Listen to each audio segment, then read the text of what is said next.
X and the sugar and spice. Game in the system, but game is the hobby. I'm probably cocky, but hot as wasabi. I mean, if it's beef, then you know where to find me. My niggas is ready, and so is my body. You should be running and telling your posse and what's in the speakers and what's in your potty. And she trying to kick it, but this ain't karate. Just keep that shit down while I'm watching Tsunami. I ain't saying I'm a super nerd, but I told you when we got involved, my idea of a perfect date is a PlayStation and some alcohol. I was role playing on GTA. I'm a good guy, but I got it all. If the world should end, be the first to leave, but the last of us acting naughty, dog.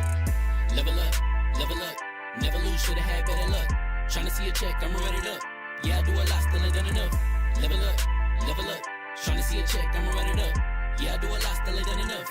Never lose, should've had better luck. I'ma wake 'em up from a slumber. Money ain't nothing but a thing, and the level ain't nothing but a number. Life ain't nothing but a game. Level up, never lose, should've had better luck. Tryna see a check, I'ma run it up. Yeah, I do a lot, still ain't done enough.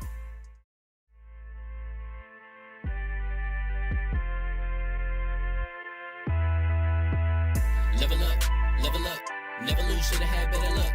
Tryna see a check, I'ma run it up. Yeah, I do a lot, still ain't done enough. Level up, tryna see a check, I'ma run it up. Yeah, I do a lot, still ain't done enough. Never lose, should've had better luck. I'ma wake 'em up from a slumber. Money ain't nothing but a thing, and the level ain't nothing but a number. Life ain't nothing but a game. Level up, never lose, should've had better luck. Tryna see a check, I'ma run it up.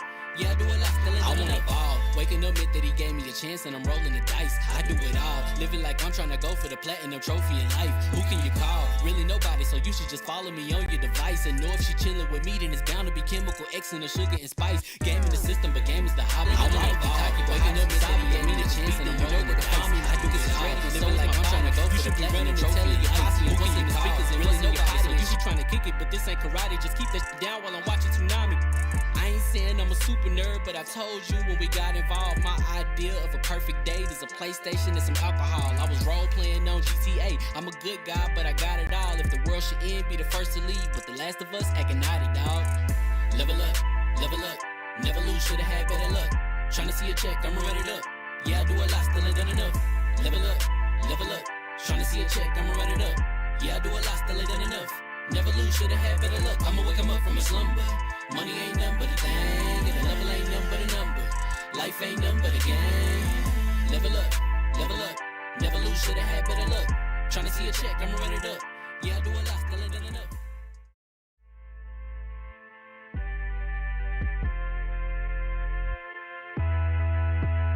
Level up, never lose, should've had better luck. Tryna see a check, I'ma run it up. Yeah, I do a lot, still ain't done enough. Level up, tryna see a check, I'ma run it up. Yeah, I do a lot, still ain't done enough. Never lose, should've had better luck. I'ma wake 'em up from a slumber. Money ain't nothing but a thing, and the level ain't nothing but a number. Life ain't nothing but a game. Level up, never lose, should've had better luck. Tryna see a check, I'ma run it up.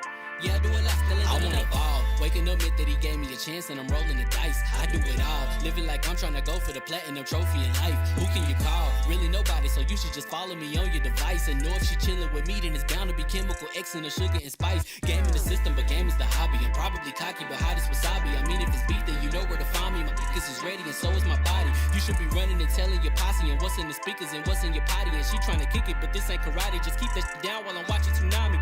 I ain't saying I'm a super nerd, but I told you when we got involved, my idea of a perfect date is a PlayStation and some alcohol. I was role playing on GTA. I'm a good guy, but I got it all. If the world should end, be the first to leave, but the last of us acting naughty, dog.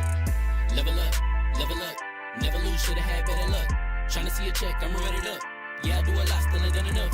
Level up, tryna see a check, I'ma run it up. Yeah, I do a lot, still ain't done enough. Never lose, should've had better luck. I'ma wake 'em up from a slumber. Money ain't nothing but a thing, and the level ain't nothing but a number. Life ain't nothing but a game. Level up, never lose, should've had better luck. Tryna see a check, I'ma run it up. Yeah, I do a lot, still ain't done enough.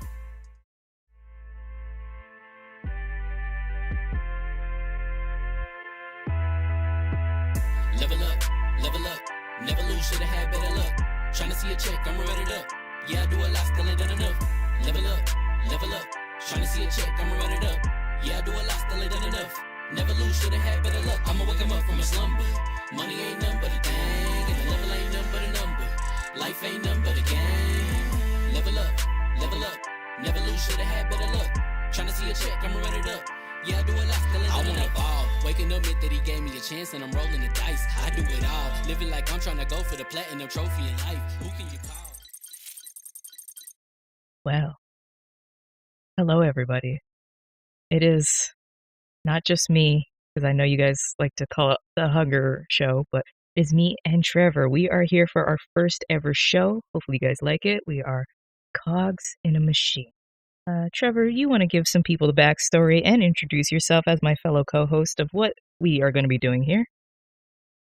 Yeah, so this is Cogs in a Machine. It is us basically looking underneath the surface about games and their past and everything like that. So that's our goal, at least, is to take a look back, maybe take a look forward sometimes. You know, just kind of looking behind the scenes of what made some of our favorite games what they were, or maybe some games we hate down the line. Who knows? We'll see. We'll see where this goes. It's going to Exactly. be a lot of fun. We get to talk about some games of the past, which we don't always get to talk about on other things that we do. So I think it'll be a ton of fun to do that. We're not a news driven show, so we can kind of just go with the flow and talk about what we want to talk about. Yeah.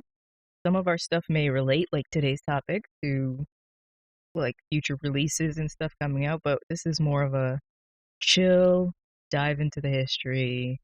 This is for all you old heads out there that remember when games came complete. This is kind of one of that show for you guys. We will be Yeah, posting this on the website. It will stay on the YouTube. We will also be posting this on the podcast platforms, and you guys will be able to listen to it and do all that good stuff. But yeah. So the plan is probably to throw it on podcast platforms a few days after we have it on YouTube here. So that'll go up, and then you can subscribe there as your weekly listening, so you can listen to us anywhere and everywhere. mhm. You know, whatever, no matter what you're doing, you can hear our voices in your earlobes. And And you know you want it. yeah, like who doesn't want it? You all want it. Make sure you guys, before we get into our topics, tweet this out. Uh, give us some support. Show us some love for this first episode. And if you guys are reading the title and the ticker bar, we are going to be talking about Bioware today. Not just their. Bio, Hmm? I think Bioware is a company that me and you both have a long storied history with. Very, So very long storied history. we've both been very big fans of Bioware at certain points. Maybe there are some things they've done that we haven't liked. And we'll probably touch on those too. But overall, I think we both really enjoy, for the most part, what Bioware has put out in the past, and we hope for the best for Bioware's future. I know I certainly do. So Exactly. I want nothing but the best. You know, maybe I'm biased because they are in my hometown and I've met the guys and the girls that work there, and I just want the studio to succeed and do well. Maybe it's biased. But where should we start? yeah, Should we start at the tippy top or I the. mean, we can start. We can start at the very beginning. Although, like, I know, so their very first game was Shattered Steel. Shattered Steel, I don't know much about because I never actually played it. Yeah. So, So uh, I'm going to pull it up for you guys on stream so you can see what the. And never mind, because it goes to somewhere else. Oh, it went to Interplay and then it went to GOG. okay, so I'm Awesome. guessing Interplay probably owns the rights to Shattered Steel Yes. at this point. Although, what's left of Interplay at this point, I have no idea. Because Yeah. Interplay, man, it's such a weird. If you go through the story of Interplay, where they had various lawsuits against BioWare at certain points because of rights to games and stuff like that. It's such a weird thing, but I know at one point, because Interplay did the original Fallout games, they published those. They published the original Baldur's Gate games on like Icewind Dale games, and I want to say Planescape Torment was one of those as well. I think so. And Interplay did a lot of that stuff. And then at a certain point, I think I wanna say they were probably in financial trouble, and then uh, BioWare didn't want to work with them anymore. I don't know the nuts and bolts there without actually doing a ton of research. Yeah. But I know that that things did not end well for them. I know around the time when um, Bioware was breaking away from them, it was about when Neverwinter Nights was coming out. So they ended up like right then settling their lawsuit with Interplay, so that they could go and do Neverwinter Nights with Infogrames at the time, which became Atari. They were Oh my god. rebranded Atari because they bought. I want to say they just bought the Atari name at that point, but man, Atari's got a whole messy history too. So Oh, it's man, games are weird. yeah, like a lot of these studios and a lot of these developers and publishers had like such weird histories with to the point where it's like the lineage is so scattered, it's hard to tell where they're at now. Because the Atari of now, where they're trying to do some stupid weird console, Oh, um, is isn't that not. already out now? It might be. I don't even know anymore. Because I So, think but Spawn Wave did get his. I think. Don't quote me on okay. that. So yeah, so that it's so weird. It's just a weird history, but I know Shattered Steel was BioWare's first game technically. It was a it was like a mech game. I have the I trailer do believe playing that for them. we can see the trailer here. But I never played that, so I don't have any firsthand experience in it, but I'm pretty sure it did well enough It to came out keep in funding them. 1996. I Yeah. was 3 years old. And it was a PC game, so yeah. Well, at that point I was 10. Um, but I don't even think because I was very much I played some PC games, but I was very much more of a console gamer Same. Back at in those that days. point in time. Yep.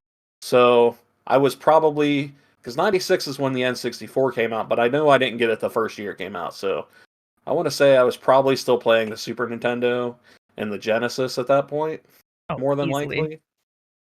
So that's what I was doing. I was playing Sonic in my living room, Nerd. sitting on the floor, Native American style on my living room floor. I Uh, mean, yeah. Only kids because could bend that's that way. yeah. I mean, man, I used to be so much more flexible. The heck. I think we all were. What's up? Thank you, Fame. Thank you, Dallas. What's up, Baron? What's up, Glizzy? But yes, What's up, this is the everybody? trailer for. We're going through the history of Bioware and stuff. This is the trailer for Shattered Steel, and it is on sale right now for $10 Canadian, $11 Canadian. So what? $5 for you guys? Yeah, something like that. Yeah, I mean that might be like a buck 20 in American Probably. dollars there, because Canada likes to be overpriced on everything. So, Don't uh, get me started. But Shattered Steel, September 30th, 1996 for Mac and PC. Simulation. One player, 60 network, which network back in the day meant, you brought your computer, wasn't LAN party like we had today where, it was easy. either that 96. or you dialed into the phone. You got the dial up noise going, Oh, the best noises to and scar your childhood. pretty much you couldn't call anybody on that line if you were playing online. Although I would say back in those days I was a very privileged child, as my mom had a separate phone line for work Nice. that she had in the house. So our computer, I could go online and play video games with friends during that portion of time, which was mostly like Age of Empires The best game to play, during those days. Yeah, so which you guys those haven't days played are the Age of Empires remakes. You're missing out. yeah, they did a very good job with those. But I also played a bit of the next game on the BioWare list Ooh, with some friends, and that was the original Baldur's Gate, which which, a lot of people remember the Dark Alliance games. yeah. These are not those. No, these are way Um, before those. Oh, yeah, these are Interplay just took all of that down. yeah. So basically, like the original Baldur's Gate, it gives us a 404 error. Um, Yes. but I know the enhanced editions are done by Beamdog currently, Yes. which was the remake of the originals. And if But I'm not mistaken, Beamdog is a company here in Edmonton.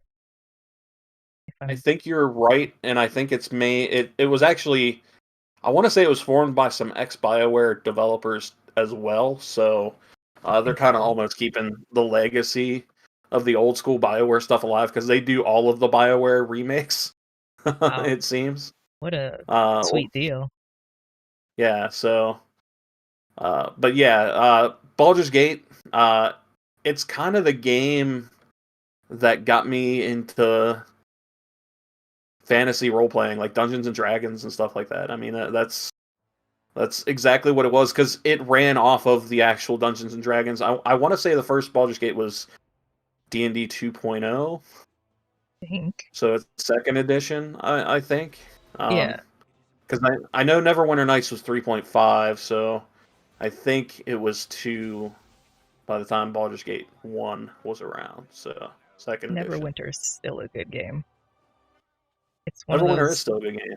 one of those ones that's like you got to pick your MMO, but it's still good and it's free, so can't turn Honestly, down free. honestly, honestly, Baldur's Gate still holds up to Yes, this day. The Baldur's Gate 1 and 2, 2 more specifically, I would say, but Baldur's Gate still holds up a ton. I've played it in the past couple years. Even oddly enough, the console version actually plays really well with a controller because they that sounds so uh, weird. it's super weird to play with a controller because it's very much it's what they call real time with pause. Mhm.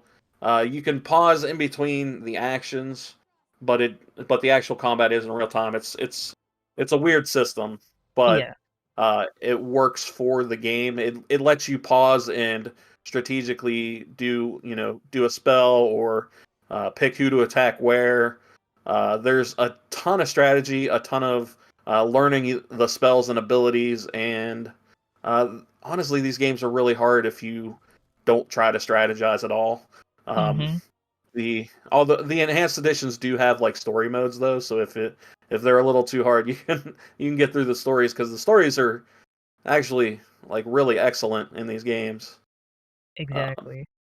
I mean, those are from the I feel, and maybe this is wrong, but I feel like a lot of the older games were better where they relied on your imagination where you could be more fantastical cuz and you could give more like descriptive things cuz you would have to use your imagination. I mean, not to knock today's games. I love today's games, but God of War, everything is laid out in front of you. The fantastical beings that we've read about in Norse mythology for centuries, it's laid out there as this thing that you can physically see, not something that's made up in your mind.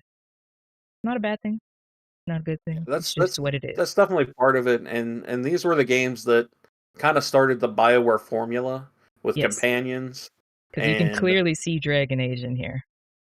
yeah. Yeah, absolutely. It's Dragon Age is definitely the spiritual successor to Baldur's Gate 2. That's Mhm. 100% sure. But yeah, this is where they started companions. This is where they started the structure of side quests and quests, having decision making and stuff like that. This is where that Bioware formula kind of started out. And it started out as the top down uh, CRPG genre, the computer RPG genre Mhm. that you can see on the website and the trailers and stuff there. So Which, if um, you guys love this, I would say a good modern game too would be Pillars of Eternity, and then mhm. Tides of Numera. That's pretty much the yeah, same. Yeah. yeah, and Torment Tides of Numenera is the good one. Like you said, there's the Pillars of the Eternity games. Hmm. Even the Divinity Original Sin games are derived from these two. So, like, they're all basically built off the back of what Baldur's Gate and the Infinity Engine did back in the day.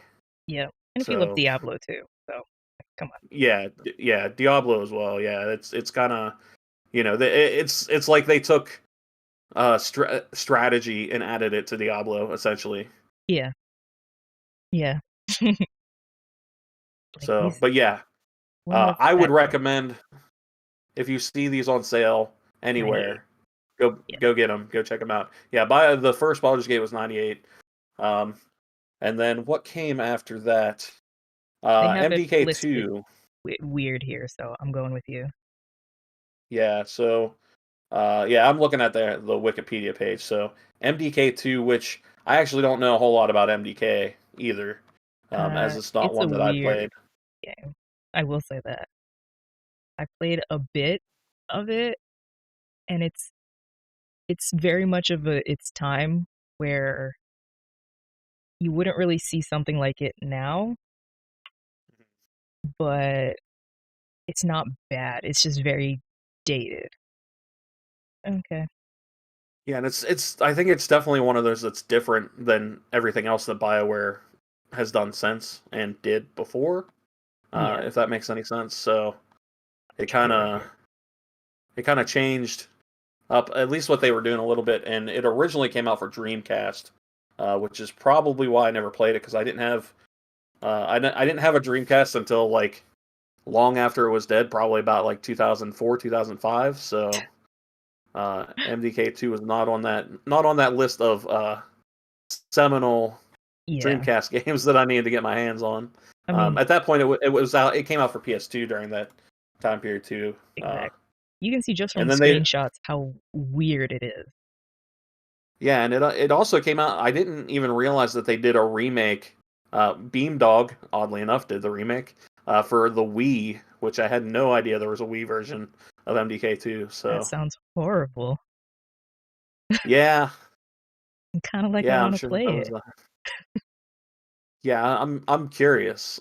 I am really curious. I wish I still had a Wii lying around I mean, you to could check that always, out. but But yeah, unfortunately, my Wii ownership days are over. So they're never over. It always comes back. But MDK 1 and 2 were weird experimental games. And honestly, I think they probably helped BioWare make Mass Effect because Mass Effect it's not a new type of game.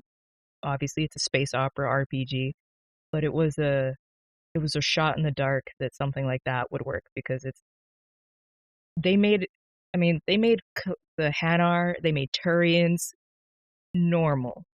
They had experience in that weird side because I remember ironically, started playing BioWare games in Dragon Age 2 and Mass Effect 2.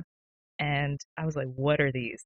You know what? They're not that bad. And then I saw the Blue Lady and I was like, oh, I'm okay with everything that's about to happen right here. They are. So sorry. But yeah, MDK, if you can see hints of Bio or Mass Effect in it in some point, but it's a very dated game. nice. Glizzy was saying that he played the hell out of the MDK2 demo on Dreamcast and said Wow. the music in the demo was fire, but they changed it for the final game. Yes. Which is Interesting. Yeah. why sometimes you gotta hold on to the physical. Same reason I hold on to my physical GTA 4 because they changed the music because the license ran out. If you have the That's physical right. GTA 4, you have all the original music on it. Same with GTA 5. Yeah, I was gonna say I'm pretty sure they did that with GTA 5 as well. So, Mm-hmm. uh, but going to what's next, probably what a lot of people still consider their best game, Baldur's Gate 2, Shadows of Was a good and game. its expansion, Throne of Ball. Uh, I mean, Baldur's Gate 2 is an incredible game. Uh, this is where BioWare kind of they learned how to tell a story. They got all the side quests, all the side characters. There was so many good characters that you couldn't really interact with them all in one playthrough. It's definitely one of those games where you have to do multiple playthroughs, just like in you know a Mass Effect. You have you know good characters, evil characters, Hmm. and they'll do different things based on what decisions you make, and you can you can get different turnouts depending on such. So it's very much where they almost cut their teeth in making great stories in games. It's very much the blueprint. Um, and Glorious Kev asking, are Baldur's Gate 1 and 2 still worth playing in 2021? Yes, Yes. And Baldur's Gate absolutely. 1 and 2, if you don't want to find the old ones, even though they're so easily to find, they do have enhanced editions, which is what we've been watching right now. Yeah, I would highly recommend the enhanced editions. They add a few things in, um, but they still keep the actual games intact for the And most they part. clean But things up, make things a little bit more, yeah, updated for modern stuff. yeah, while still feeling the same. If you've played any RPGs like this, it'll be a familiar feeling to you for sure. Oh yeah. But yeah, they're definitely yes. Go for the eyes, boo. Go for the eyes. Thank you, King Arthur, for that. Uh, King Arthur's out here with all of this gloriousness. yeah, there were so many great like he just said Minsk was probably the best character ever. He has a his giant space hamster that was miniaturized The that he keeps in his pocket. space And hamster, it's it's made it through most of their games too. yeah, that's true. They've referenced it in a ton of other games as well. And it's just I love Baldur's Gate. It's probably where we start to, I mean, not probably, definitely where we start to see that Bioware is, because now what are we? Well, we're one, this is the fourth game? One, two, three, four. Where they're starting to like Yep, fourth game, yeah. get that momentum, get that down. Because I mean, Bioware, we all know it's never been exceptional with their gameplay. The gameplay is like whatever, except for First Baldur's Gate, where it's kind of revolutionary. But it's their Yeah, but storytelling. and I would say Baldur's Gate 2 refined that too. Like Baldur's Gate 2 was the perfect sequel because it refined the gameplay. It added a ton of different spells to the game, a ton of different strategy combinations. It essentially refined Baldur's Gate 1 in such a way that it's very much leagues better than the first Baldur's Gate. So Yeah, they just killed it with Baldur's Gate 2. still definitely worth playing. Yeah, like most of these games are still worth playing. Maybe that's biased because I love playing retro games, but if you Hmm. just want to appreciate like this that you're seeing on screen that is not, visually beautiful, but it can take you places and it take you a lot of places. I mean, I honestly think like with the upgrades to the enhanced editions, they still look really good with the art style and everything. But if you're into Dungeons and Dragons at all, um, I think this was kind of almost the jumping off point for a lot of people, and with that universe and going into Faerun and figuring all that out. Like it's it's an amazing starting point, amazing jumping off point. Y'all give me a second because OBS decided it doesn't want to show what I'm looking at. Give me a second. Yeah, we're working on that, Kev. It's They have two overlay. Yeah, it's yeah, good. We're good. I'll figure it out. the overlays are broken. It's been busted and broken and everything. Just like Hey, it's our well, first no, I won't go there. episode. Yeah. Yeah, there So we go. Back at it. sometimes you Uh, just gotta it's put a OBS. It little was wrench working in there fine. and you know Yeah. So get those Baldur's cogs Gate moving. still fantastic. Came out in September. Man, remember when games came out like whenever and they didn't have a release season? Yeah. It was September 2000. Yes, Um, it with online uh, multiplayer too. yeah, so like these games also kind of revolutionized that as well, where you could have up to 6 players in a party where you Hmm. create your own character, and play multiplayer. Which I mean, for games back then, I mean this was still dial up, so Yeah, and the fact that you could do that and it worked is a testament to that sort of thing. exactly. So And if you guys like games like this and you want to see like a newer version of this, but still old, because, I'm a 90-year-old man stuck in a 27-year-old body. The Champions of Norath review I did is based off of the Baldur's Gate engines that when they came to console. yeah, so essentially the Baldur's Gate games they did for the console were done by Snowblind, who uh, basically kind of reworked the Infinity engine to their own Snowblind engine and did the Dark Alliance games, and then they in turn did the Champions of Norath games, which essentially were based off of the EverQuest Yeah, I'm universe like, with Champions of Norath. Yeah, couldn't think of it that. it I took think me a second EverQuest to. 2 is still going around too. EverQuest One is actually going. Oh, God, that came out Um, so long ago. I actually think it's more popular than EverQuest Two. Yeah, So, I mean, can't beat an original sometimes. so Kev's asking how it differs from Divinity Original Sin. I mean, Original Sin obviously is gonna, I would say it's gonna look a bit better. You don't have in Original Sin, uh, you have a slightly larger party in Baldur's Gate than you do in the Original Sin games. Yeah, Um, and there are some gameplay aspects that are different, like the reliance on the elemental stuff in the original Sin games is not as prevalent in the Baldur's Gate stuff. yeah. Um, and yes, the complete editions do come with the DLC uh, that's available. So You always, if you can try to get the complete editions of most games, I would recommend that yeah, but because they're really awesome and worth playing.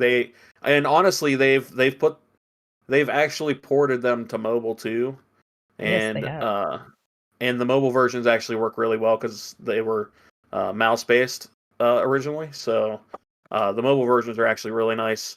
Um, although it really depends on if you like playing stuff on a phone, but if you have an iPad or something, that would be a pretty good version to get. Yeah, there are games So, once you get into it's very hard to put them down, I will say.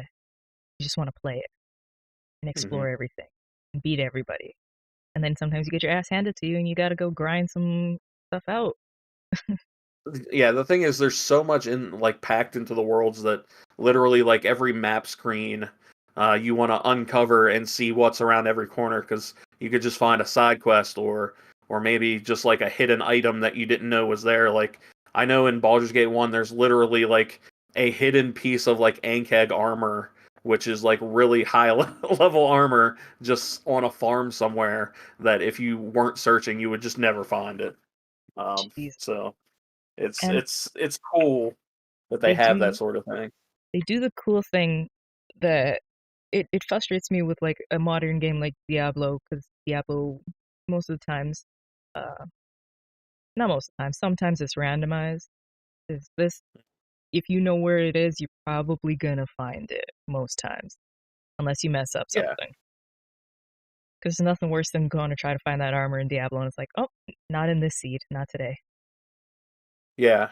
See, like Diablo was the king of starting the randomized loot, whereas Baldur's Gate was all the loot is based on the story and where it's at and that sort of thing. So, But um, they are definitely and worth the asking price. oh yeah, for sure, well worth it. I mean, $20 for these games generally. I mean, that's well worth it. Because these are like 80-hour adventures at least. Oh, easy. Um, yeah, so. Totally worth the price. Every time. If you Um, guys could do us a favor and tweet this out, share, give some likes, comments, all that good stuff. But Yeah, what what we definitely appreciate that. exactly? This is first episode. You know, whether you're watching on Twitch or you're watching on YouTube, leave some comments. Let us know how we're doing. And yeah, what's up? And actually, so for Baldur's Gate, the one who got me into that game was one of my best friends to this day, Tim. And back when we were doing our own website thing, he wrote an article, which were his top 10 favorite sequels, which Baldur's Gate 2 was number one Wow. on that list. Um, so I just wanna read like his closing paragraph on that. Whereas he said, when the final credits rolled on the game's expansion, Throne of Ball, and the finality of it all set in, as epilogues for each of my favorite characters, my friends, in as true a sense of the word as our medium might muster, rolled up across the screen and closed their stories forever, it was impossible for me not to shed a tear. Oh, It was a beautiful journey that remains unparalleled to this day, and it forever changed me as a writer and a video game player. My oh, thirst for reading and writing, and my desire to talk about and dissect video games, and it made me understand what magnificent imagination fostering potential a few pixels and a few lines of code can truly have in the right hands. wow. That's some very, very high praise. Yeah, that's that's what Baldur's Gate 2 meant to him. So Wow. I think, I mean, we all have that game. I was talking about this last night in my stream. We all have that one game, or maybe series of games that if you if you want to cry at the end of it, matter man, woman, whatever, it's okay. And if you want to praise it and love it, that's okay. Like Mass Effect 2 is that game for me. Praise it, love it, mhm. and sometimes it changes your whole course of what you're going to do with your life. That's okay.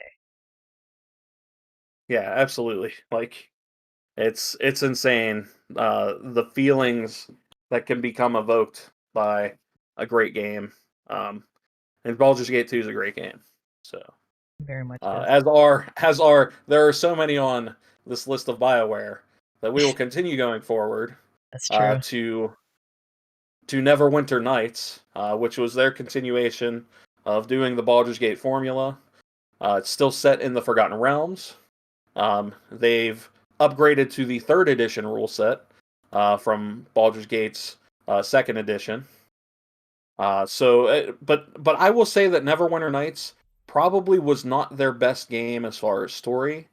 In that sense, it was very much, and I think that's because they were very focused on the tool set for Neverwinter Nights.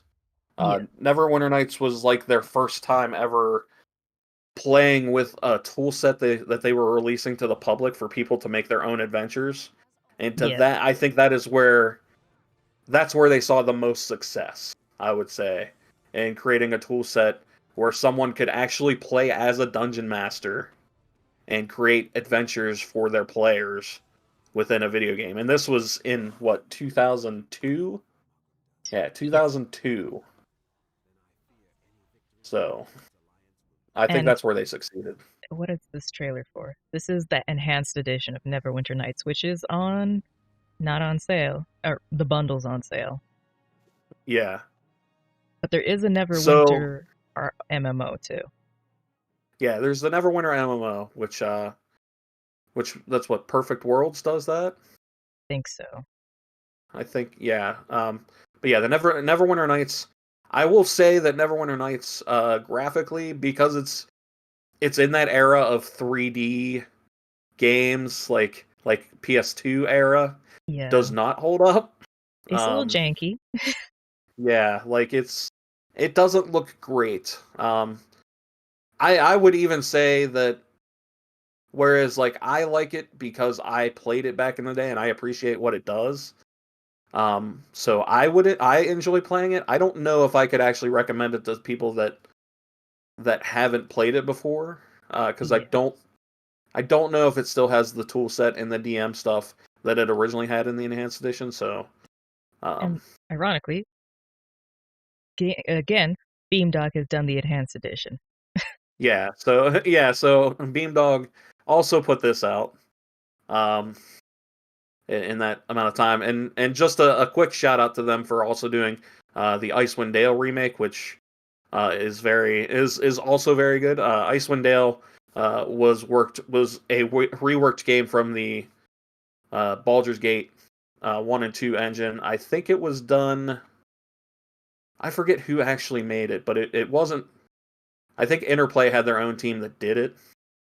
But it was a less story focused version of Baldur's Gate. But it actually made for a better multiplayer game because of that.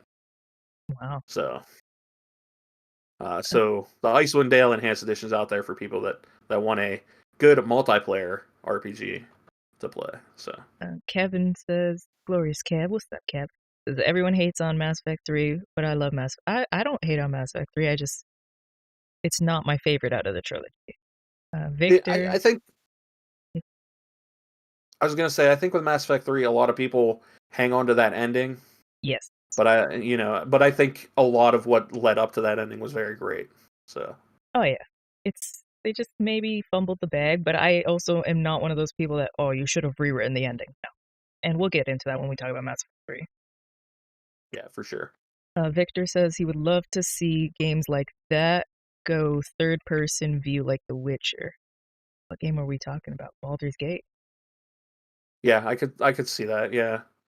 That it was just kind of their time. Like Neverwinter Nights is where they kind of went in that third person direction. Yeah, So and it's very. and I mean, you can see it's dated, but it's not bad. It's just dated. yeah. Yeah, exactly. Like it's definitely a product of its time, for sure. Like it And I mean, this is the enhanced edition, so it probably does look better than the original, but still, it's not bad. Come on. yeah, it's not terrible. It just looks like a game from that time, Mm-hmm. you know. So and we have a sweet dead beholder right there. Victor, At no, I least said Victor. Glizzy says that everybody has that one game, Doom 2016, was good. When the credits rolled, it made him stand up and clap in an empty room till he realized what he was doing and awkwardly sat down. Uh, he told Victor that Baldur's Gate 3 does take a lot from Witcher 3, The Witcher already. Mass Effect 3 ending was fine. Uh, yeah, we'll get into Mass Effect later. But yeah. I mean, it's not. This reminds me, if you've played Morrowind, this is exactly what it looks like. Mhm. Although Morrowind is a little jankier. Yeah, for sure. Yeah, because they're both very much that same time period. Yeah. So you can definitely tell like those games from like the early 2000s all kind of like they were all like at the time we were like, oh my god, they're in 3D, this is amazing. But against the against Father Time, they do not hold up as well. So I think which is unfortunate. one of my favorite things to talk about people with, and when they're like, you know, how has gaming changed? I was like, look at a game like this when your hand was like this. And then we got to where you had individual fingers, but they only did that. And then we got to maybe you moved one or two fingers. Now we have fingers that move independently in games. And that wasn't something that I ever imagined we could have had in the era like this, because let's see if we can find a hand. Yeah. Look at that. That's a club. Like, a club. Not a hand, that's a club. I will beat you to death with my club hand. And like the shield isn't sticking on. Games have Yeah. we have to appreciate that stuff like this so we can appreciate that when you step on a stair in a video game, it goes up on the appropriate stair. Small things like that. Yeah. I mean, it definitely. I think looking back at these games gives you a greater appreciation of the games from today, where even if sometimes there is a little bit of jank here or there, Yeah, you can still see how far they've come since. yeah. So, and Well, Glizzy says shout out to the Mario Club hands in Mario 64. give me those club hands, baby. Mario he's throwing hands. Well, we're going through the list, so we will get to KOTOR. Yeah, that'll be coming up. I think it's next actually. So I'm trying to like give you guys a place where you could reach and buy these games because some of the when we get into further episodes we might talk about games where you can't find them anymore, so I'm trying to give you guys a place where if you're interested you can find them, and most of these I'm going to find on Steam or probably GOG, be 1,000%. yeah, and I mean honestly, like if these games aren't on sale right now, they go on sale all the time. Yeah, So if you're interested, just put them on your wish list and then wait for them to go on sale because they will. and They'll they go on sale will, for like $5 or $10. Yeah. exactly, and they will, like, this is one player with 64 online multiplayer. They will have people playing. Like, the game will not Oh be yeah. empty when you go in. People will be playing this. Yeah. These games had really big communities behind them, especially for the time period, and they have a ton of loyal fans still playing them to this day. So Hmm. Sometimes you just find your game. yeah, there's nothing wrong with that. Uh, Speaking of finding our game, next up, um, it's very much the game that I continually debate myself whether this or Mass Effect 2 are my favorite Bioware game, Sonic and that is Chronicles. yes, Sonic Chronicles. I knew it. His No, favorite game. although I have a lot to say about Sonic Chronicles, but we have Star Wars Knights of the Old Republic, the OG, Mm-hmm. uh, the very first Star Wars RPG, and it was an amazing first RPG for Star Wars. Nope, not the.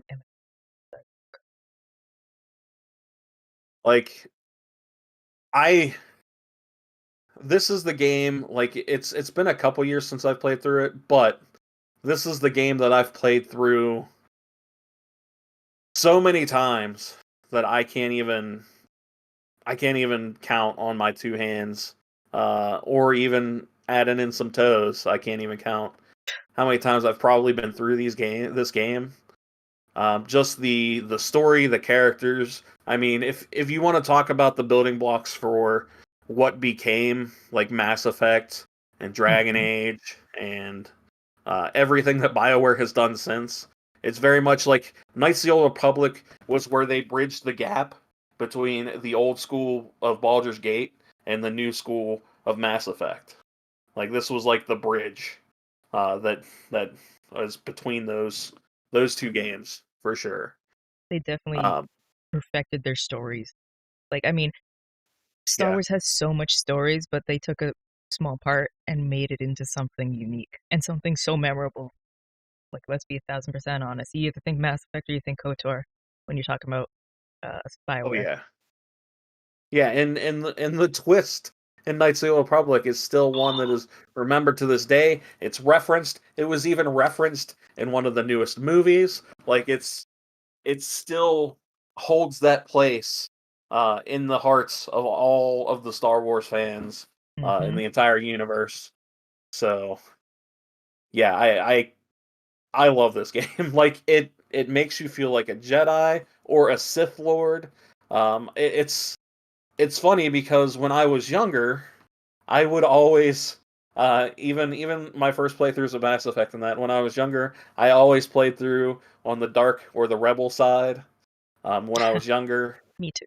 Um, but then as I got older, I more I don't know if I've become soft in my old age, but I tend Probably. to go more for the light and the good uh, Paragon side of things. So, but I think I appreciate that more. But I appreciate the dichotomy of things and how each one varies and varies a lot.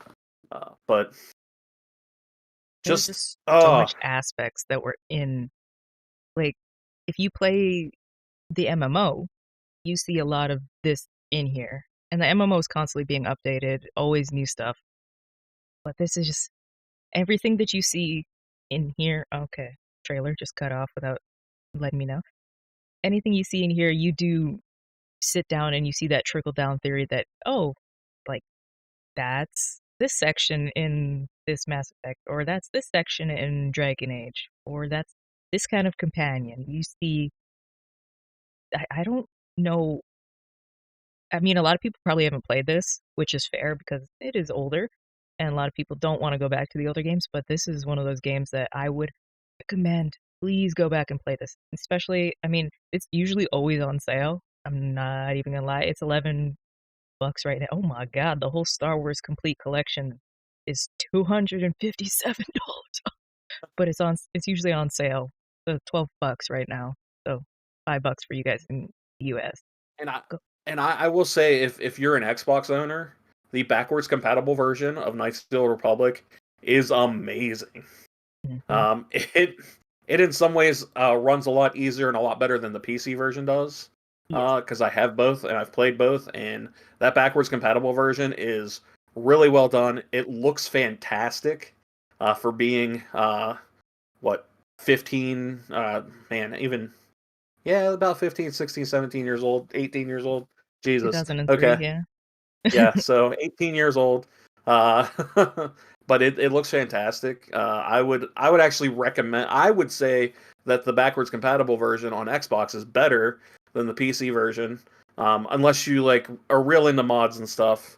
But I would still recommend going with the Xbox version if you're able. But yeah, I really love this game. The characters are great, and we talked about the Baldur's Gate gameplay that was real time with pause, and that's exactly the same gameplay that Hmm. is in KOTOR because it's all in real time, but you can pause and choose your actions. So it's basically the same concept. It's just KOTOR's in a third person view. Hmm. Uh, so the camera aspects have changed, but it's essentially the same combat that's in Baldur's Gate to an extent. Except you have force powers instead of magic spells. While we're on the news of KOTOR, we did get that news that it is coming, or looks to be coming for now. That, ooh, phrasing pause. I don't know what to think. I mean, it's such a classic game that you can't mess it up. You gotta do Yeah, it 1,000% it, right. it's interesting that they're going to do a remake to this because it's definitely a game that I think still holds up for the most part. Yes. Even graphically, it does look dated to an extent. Like Mm. anything from that era will, but it still looks good, Yeah. even though it's dated. So, And I mean, you can, and there's tons of mods for it. Like, I'll go to one I use, Nexus mods, and there's tons of mods that you can put on there. Oh, yeah, and Glizzy's saying that they're talking about the frame rate doubling on Xbox on Thursday, so that should enhance KOTOR even more on the platform. So, yeah, this is one of those games for especially Trevor's right. That twist at the ending, you gotta enjoy it and you gotta play it just for that because it's referenced through media so much. Oh my God. and it's one of the few pre the new trilogy era of Star Wars stuff that didn't get just like blasted off into this isn't canon anymore.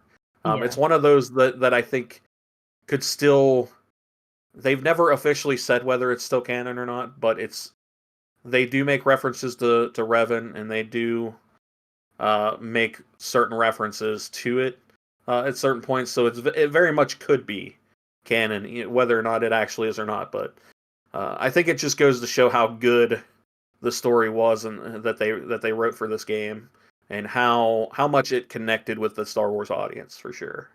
Yeah. And I like a game that lets you choose, you know, good, dark. I'm all for that. Don't force me into a role that's not something I want to be first. Yeah, Yeah, go yeah, and play they KOTOR. yeah, go do it. Go do it right now. Well, not right now. Just No, once we're done. exactly. We don't have, don't ask guys if you're watching this later. We don't have codes. We don't have any affiliate links. We're just going over these games because we love these games and we love this company. We're just fans. We're fans of Bioware. Fan. and what they've done in the past. Oh, we'll get to that. Oh god. So that Wow. is probably the most famous game from Bioware at the time, and still probably Yeah, for is to be sure. 1,000%. Yeah, it's definitely up there. I would say it's between that and Mass Effect for sure. Yeah. Um, but uh, but yeah, Victor saying he wants them to tackle Advent Rising. Man, Mhm. I I haven't heard about that game in a long time. Nobody Uh, remembers. I totally remember Advent Rising because they were doing that $1 million giveaway. Um, Oh, yeah. man, I wanted that game to be real good. Like it was okay. Like it was a little janky, which I think is what turned a lot of people off of it. But yeah, it was. They never got to finish the story. I think it had a lot of promise, and I think maybe a sequel would have done some cool things there, but they never got to make it. That's a shame. So, but God uh, dang shame. but moving past some Knights of the Old Republic, we have Jade Empire. Oh, what a underrated classic. Like, oh, I love Jade Empire. And Jade Dallas Empire. recently started, no, last year started streaming it. I don't know if he ever finished it. I Jade Empire. I recently bought on Steam because I need to actually go back and play it because at the time I didn't get into it as much because I was very stubborn. I like my real time with pause gameplay from We all grow up. Baldur's Gate and from Knights of the Old Republic to where I wasn't a fan of the real time combat that was in Jade Empire. So I Mm, don't think I had an appreciation for it at the time. Um, but I think it's one of those that I've always wanted to go back and actually play through because I think I would really actually like the story and everything they were doing with it. just think about, KOTOR, but in a Crouching Tiger almost setting. That's what I think when I Yeah. play it. And Yeah, definitely taking from, Chinese mythology. yeah, Um, like, so it's one of those ones people are like, give me a remaster, but then you talk to people and they're like, yeah, I've never played it, but I do want a remaster. Like, okay, I guess. I mean, fight for the games. yeah, I think it just came out at a weird time because it came out in 2005, which is right at the end of 2005 was when the 360 was coming out. So it was kind of like the last RPG of the original Xbox era in that sense. And I just don't think a lot of people paid much attention to it, unfortunately. Um, Shame. which is crazy since they were coming off KOTOR.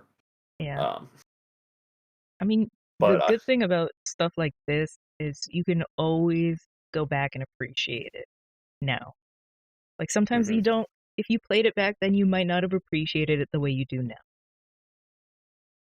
Yeah, that's true. Yeah, so that's definitely one that is on my list of go back and check out. So Yeah. It was like when I was streaming Onimusha, I would not have liked that as a kid, the first one, yeah, but I like it.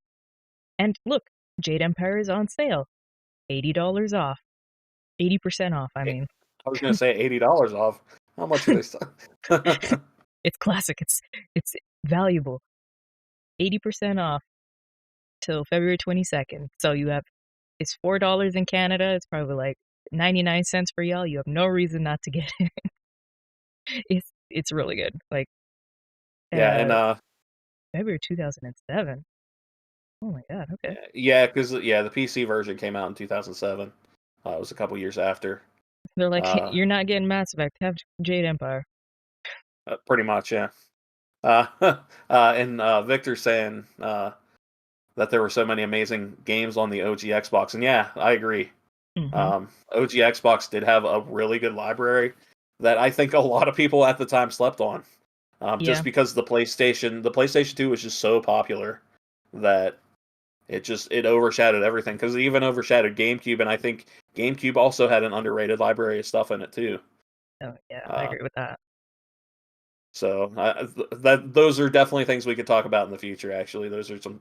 We'll add those topics to the list. Yeah. The GameCube and the Xbox libraries for sure. We'll definitely talk about those. Hell yeah. And Victor says, looking at KOTOR reminds me of the Black Myth Wukong, if it was done Oh, today. Yeah, yeah.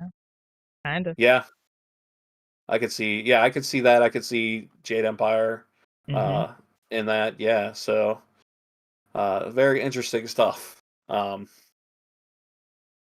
But I Jade think we can. Yes, go back and play Jade Empire. it's literally on Um, sale right now. but now we can get to the start of it, the Sonic. beginning.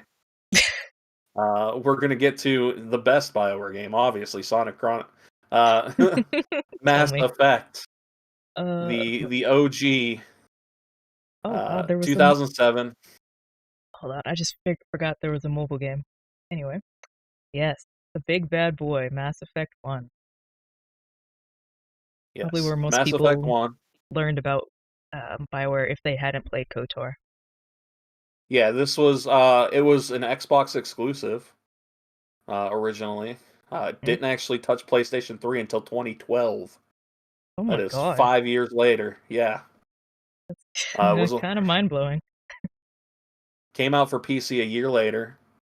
Um, but yeah, 2007.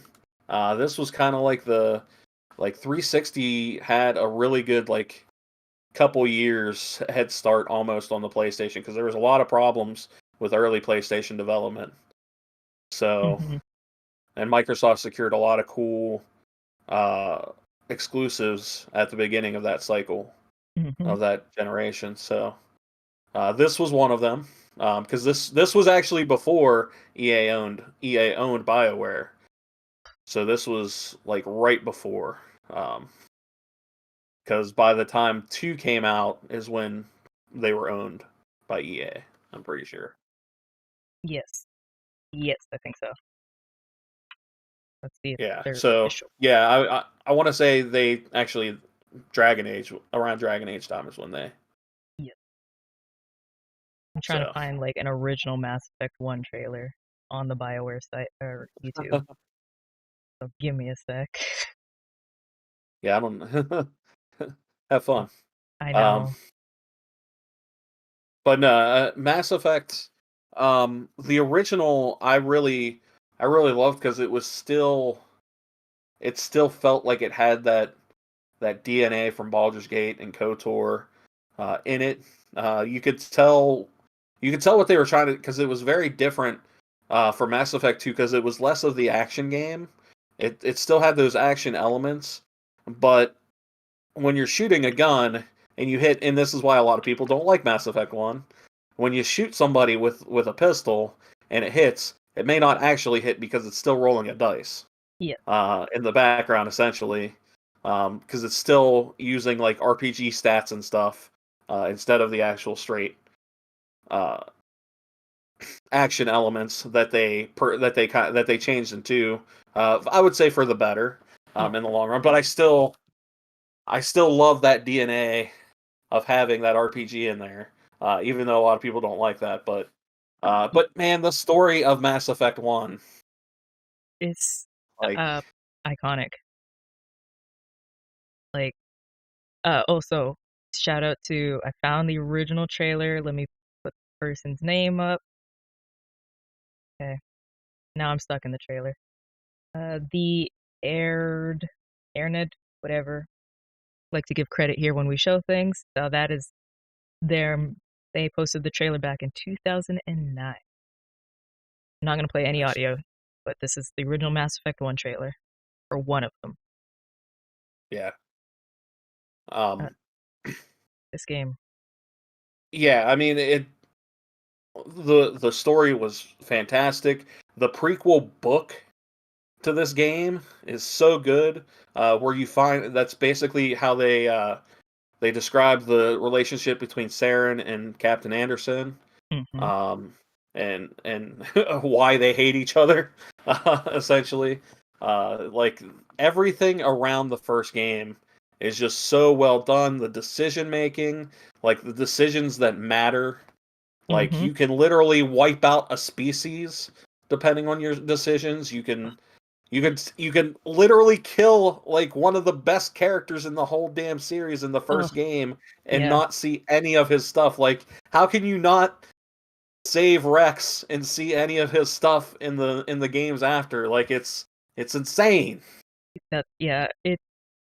It paved the way for like good storytelling, but not only good storytelling over a very long time. Because I mean, we Yeah, Mass Effect was slated always to be a trilogy, but you know, one game will falter. But I can say constantly the Mass Effect trilogy has, for the most part, always been stellar. A few things here and yeah, there, whatever, but they've always been good. And that's hard to do over 3 games. You can't even do that over 3 movies sometimes. yeah.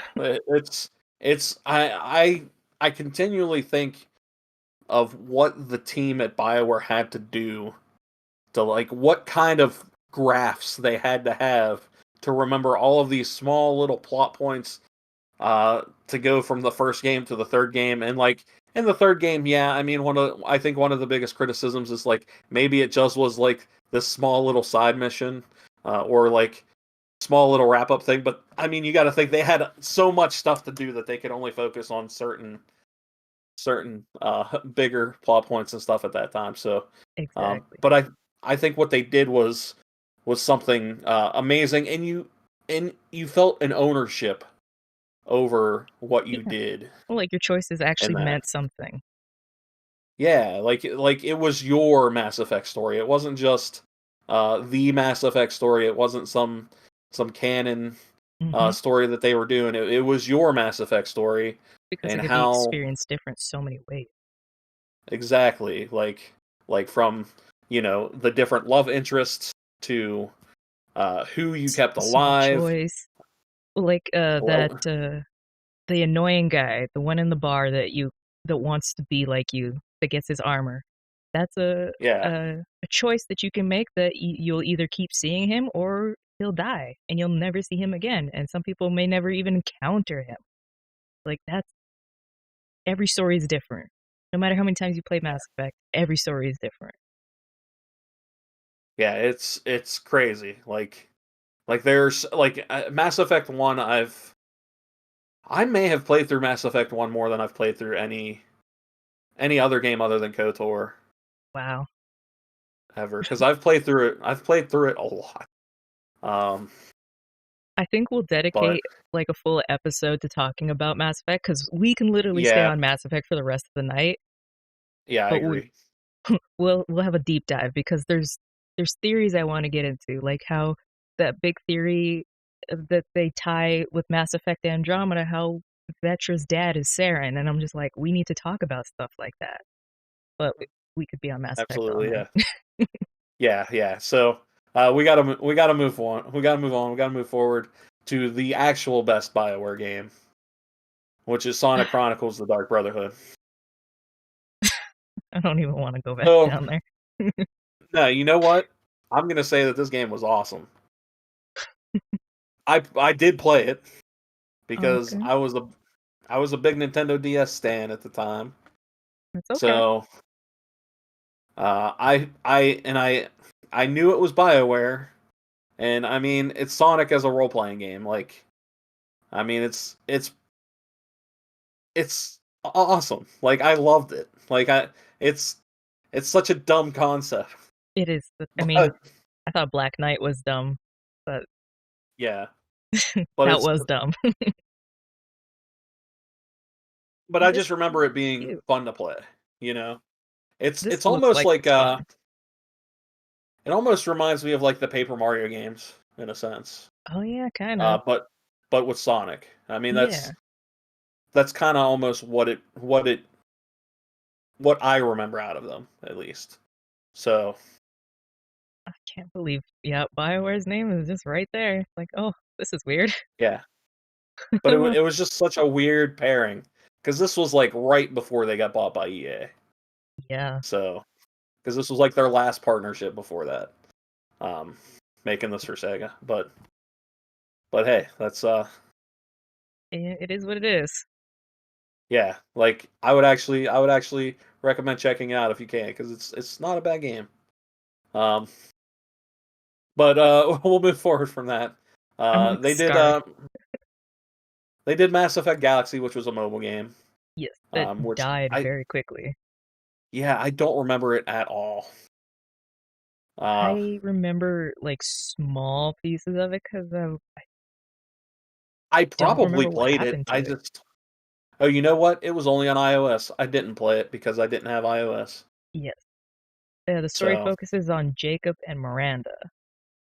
that's right. I do remember that part of it. Yeah. Mass Effect Galaxy was released for iOS devices in June 2009. As of February 2012, Mass Effect is no longer available for sale through the App Store. However, it is still available for download if you purchased it. So I wonder, let me do a quick little Google search on the uh, Internet Archive, and I bet you somebody, we're not going to talk about my awful spelling. I bet you somebody may have uploaded it. And I'm going to check the Internet Archive because that's the wrong one, because it's the legal way, and I'm not trying to So get shit shut down. Victor says that Sonic needs to go the Ori route, and I think that would actually be really cool Ori's if so it good. did.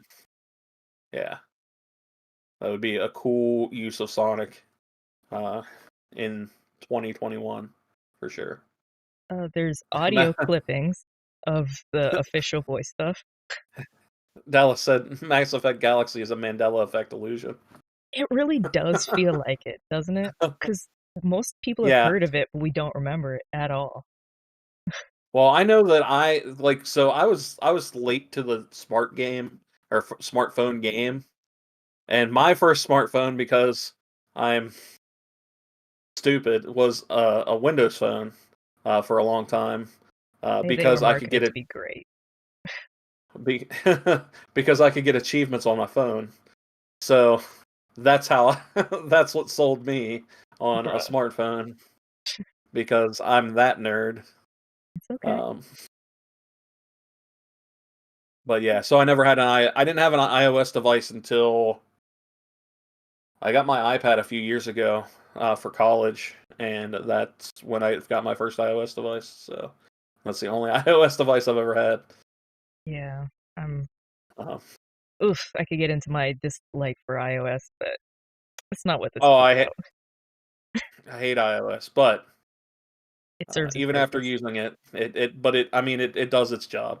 Yeah, So, but moving on from Mass Effect Galaxy, we got Dragon Age Origins, which God, I've also played through this a lot too. I've never finished this.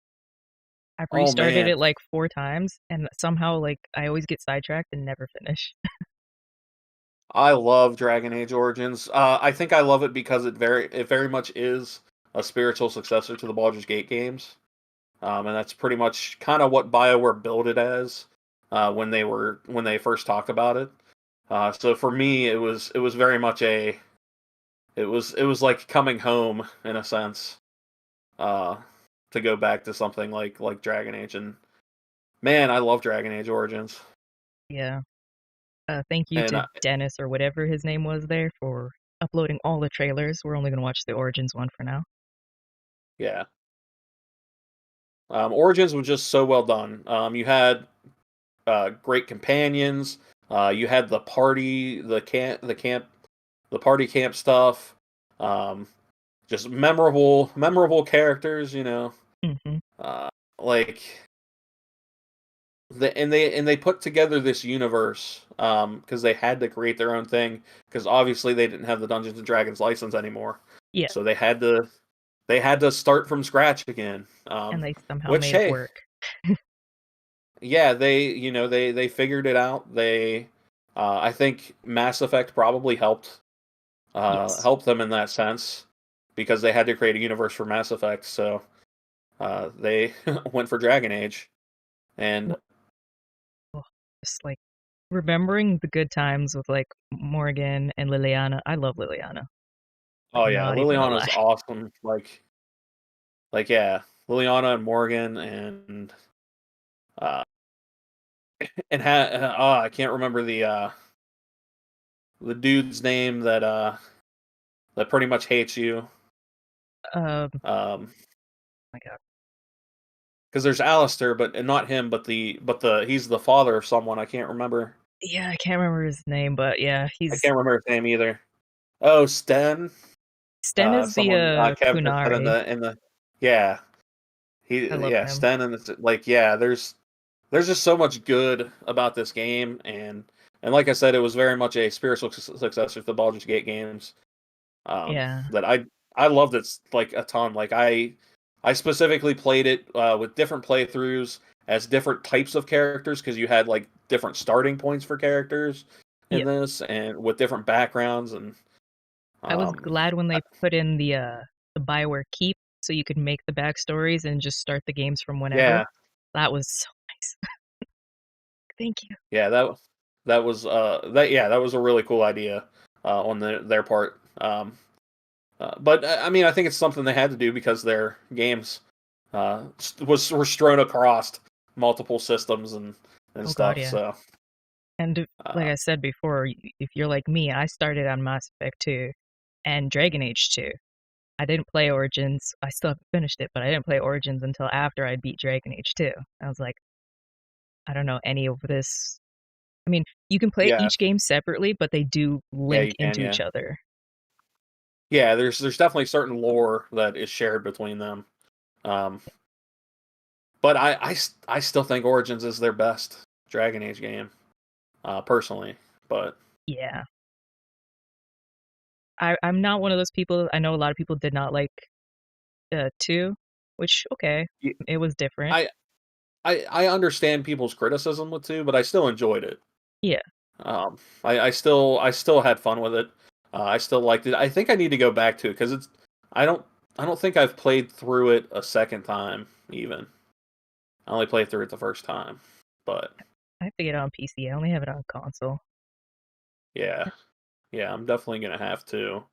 I think once we know an actual date for Dragon Age, I'll probably go back through all of them. Yeah. So I can finally actually finish Inquisition. But uh, So yeah, we're just watching. I just have the trailers going on in the background, but yeah, it's kind of sad that people don't give Dragon Age a chance, even though I feel Dragon Age story wise, in some ways, maybe a little bit more superior than Mass Effect, even though that sounds weird because Mass Effect is my baby. But give Dragon Age a chance, and because there's this running theory that Dragon Age is uh, Mass Effect after the Reapers come, and the like leftovers is the magic that people inhabit and stuff. And I'm like, oh, that's a weird theory, but cool. Or maybe it's a yeah, world in Mass Effect that they haven't gotten to explore yet. And I'm like, that could be. Who knows? yeah, I've heard those rumors. I'm interested to see if any of that ends up panning out. But either way, I like the worlds they create. Um, Bioware's been always been good at that, Hmm. and there's just so much depth to them, and I think both series have really good characters that keep you invested in what they're doing with the story. Oh, I Um, mean, you care like about your even characters. yeah, like even like the side characters and the enemies and like Dragon Age Origins with Flemeth and the dragon and oh man, Hmm. I want to go Flemeth back is and play it that again. bitch. We're Yeah, talking like about it, and I'm like, I know what I'm doing after this. yeah, it's oh man, how am I gonna play any of this other stuff I need to play because now I got Bioware on the brain. All right. Um, Make sure you guys give us a big old like, a thumbs up, and subscribe so you can see us nerd over Mass Effect more because we will be having future episodes about Mass Effect and Dragon Age. I feel like they deserve their own little stories episodes. My yeah, brain shut down there. and then I think on YouTube now you're supposed to say smash the bell. Was that the thing Hit the kids do smash now? that bell. Smash that bell. Do it. spank it so you can get all the content, you know. We got shows almost every week and weekend, so or every weekday Almost. and weekend, whatever, you Okay. know. So make sure you come back for Exactly. more. And you guys Every know weekday. if there's news on Anthem, yours truly will either be writing a big long article about it or live streaming if they have an event about it. So Or sobbing into some ice cream. One of the that two. one or the other. Either I'm about to cry or we're about to have a celebration. No in between. We will either celebrate the life of Anthem or Oh, commemorate its death. I'm not ready Uh, to be at that place yet. yeah, we'll get there.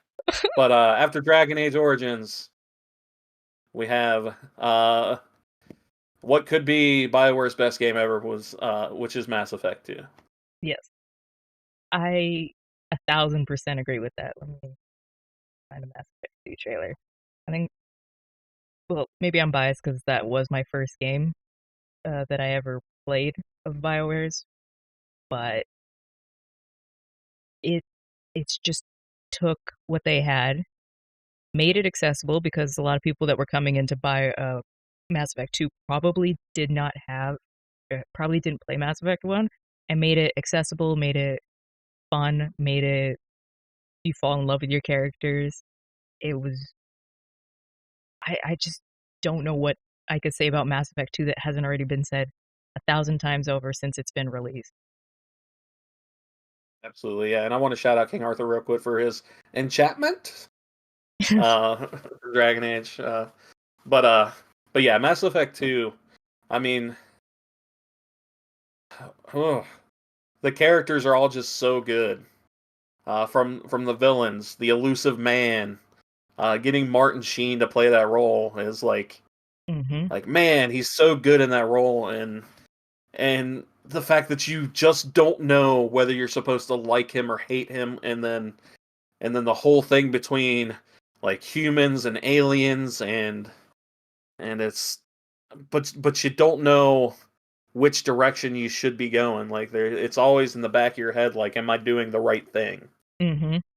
And it's just the way that that it blurs those lines, um, and you don't know whether you're crossing a line or whether there's a line that should be crossed. Yeah. Along with just being with a great set of companion characters, and just ah, Yeah. And if what can you you say? mess up, like this is the true where you could suffer the consequences of your actions because you could lose your whole team and yourself if you Yeah, decide to be a knobhead about it. yeah, and just I mean, this game was a step up for them graphically.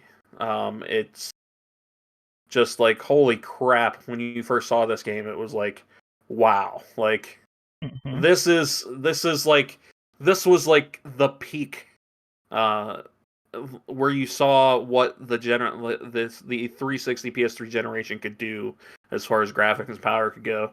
Like Mass Effect was a showcase for that, Hmm. and then it was just a showcase for storytelling and gameplay, because they changed their formula. Like, as much as I like the real time with pause gameplay that they even kept through Dragon Age or Origins, Hmm. like I think, especially for Mass Effect, maybe not as much for Dragon Age, but for Mass Effect for sure, I think they made the right decision in changing the gameplay to a more action based gameplay, and playing and doing that along with the biotics, like, just make it a ton of fun to play Yeah. alongside everything that, like, it makes it a complete package. Yeah. I mean, yes, some parts of the game are a little slow. Maybe you're not gonna like all the Mhm. characters, but for the most part, it's very hard. Even I have the original version for PS3. Oh my god, brain. I have PC versions. It's very hard to find a fault with the franchise or that game at least. Yeah, Mass Effect 2 is definitely the best of the trilogy. Yeah. Um, And we're not It talking just about or we're not talking like the controversial story stuff with 3. Don't care. We said that. Don't care about that. It's just this took what they had and made it like 10 times better and 10 times more accessible to the general public, which is, as much as we don't yeah, want to cater to the general public, we have to sometimes. I think the gameplay change definitely brought in a bigger audience for it, um, for sure, and it's just it's so good. And Like I mean, I what other I know we game? could go deeper, but Yeah. But like, what other game in the first 10 minutes, and this is not a spoiler because it's the first literally 10 minutes of the game, takes a character, if you've played the original, and murders them? Like, yeah, what other game does that? You're like, oh, yeah, and you're okay. just like, what just happened? Well, I guess. Yeah. Like my Not many life is games do that. shattered. Not many games do that and then don't switch to another character. Like, no, they brought Shepard back. Yeah, yeah, and that just ties into everything, the mystery behind it. Like, how did they do it? What's up with his glowing scars now? Like, Hmm. you, What did like it what is cost? yeah, like what does all this mean? And then going from that to trying to recruit people and like why should they help you, especially with who you're working for? The whole Cerberus thing. Like, there's just there's so many layers. Yeah. Uh, Mass Effect 2 is so deep. yeah, there's so much to it. And again, like Bioware, especially with these games, had a great way of branching out their story into books and such Hmm. like that. Like the Mass Effect books are all awesome, and I recommend reading all of them if you've never read them, because they are very good. Um, and They are then Kev is excellent. asking why Mass Effect 2 is better than Mass Effect 3. I feel like we'll get into that in our Mass Effect episode. Yeah, it's A quick thing we can say is it took the best of both for me. Like, Mass Effect 3 was very visually beautiful, and Mass Effect 3 was a culmination of everything that you had played through. But Mass Effect 2 felt intense because we'd never heard about the collectors before. We didn't know what this threat was. They threw us on our head by murdering Shepard right in the opening, and we're like, okay, this is not going to be the typical game. yeah, and I think for me, I think on a basic level, I think Mass Effect 2 could stand by itself without having the other games. Yeah.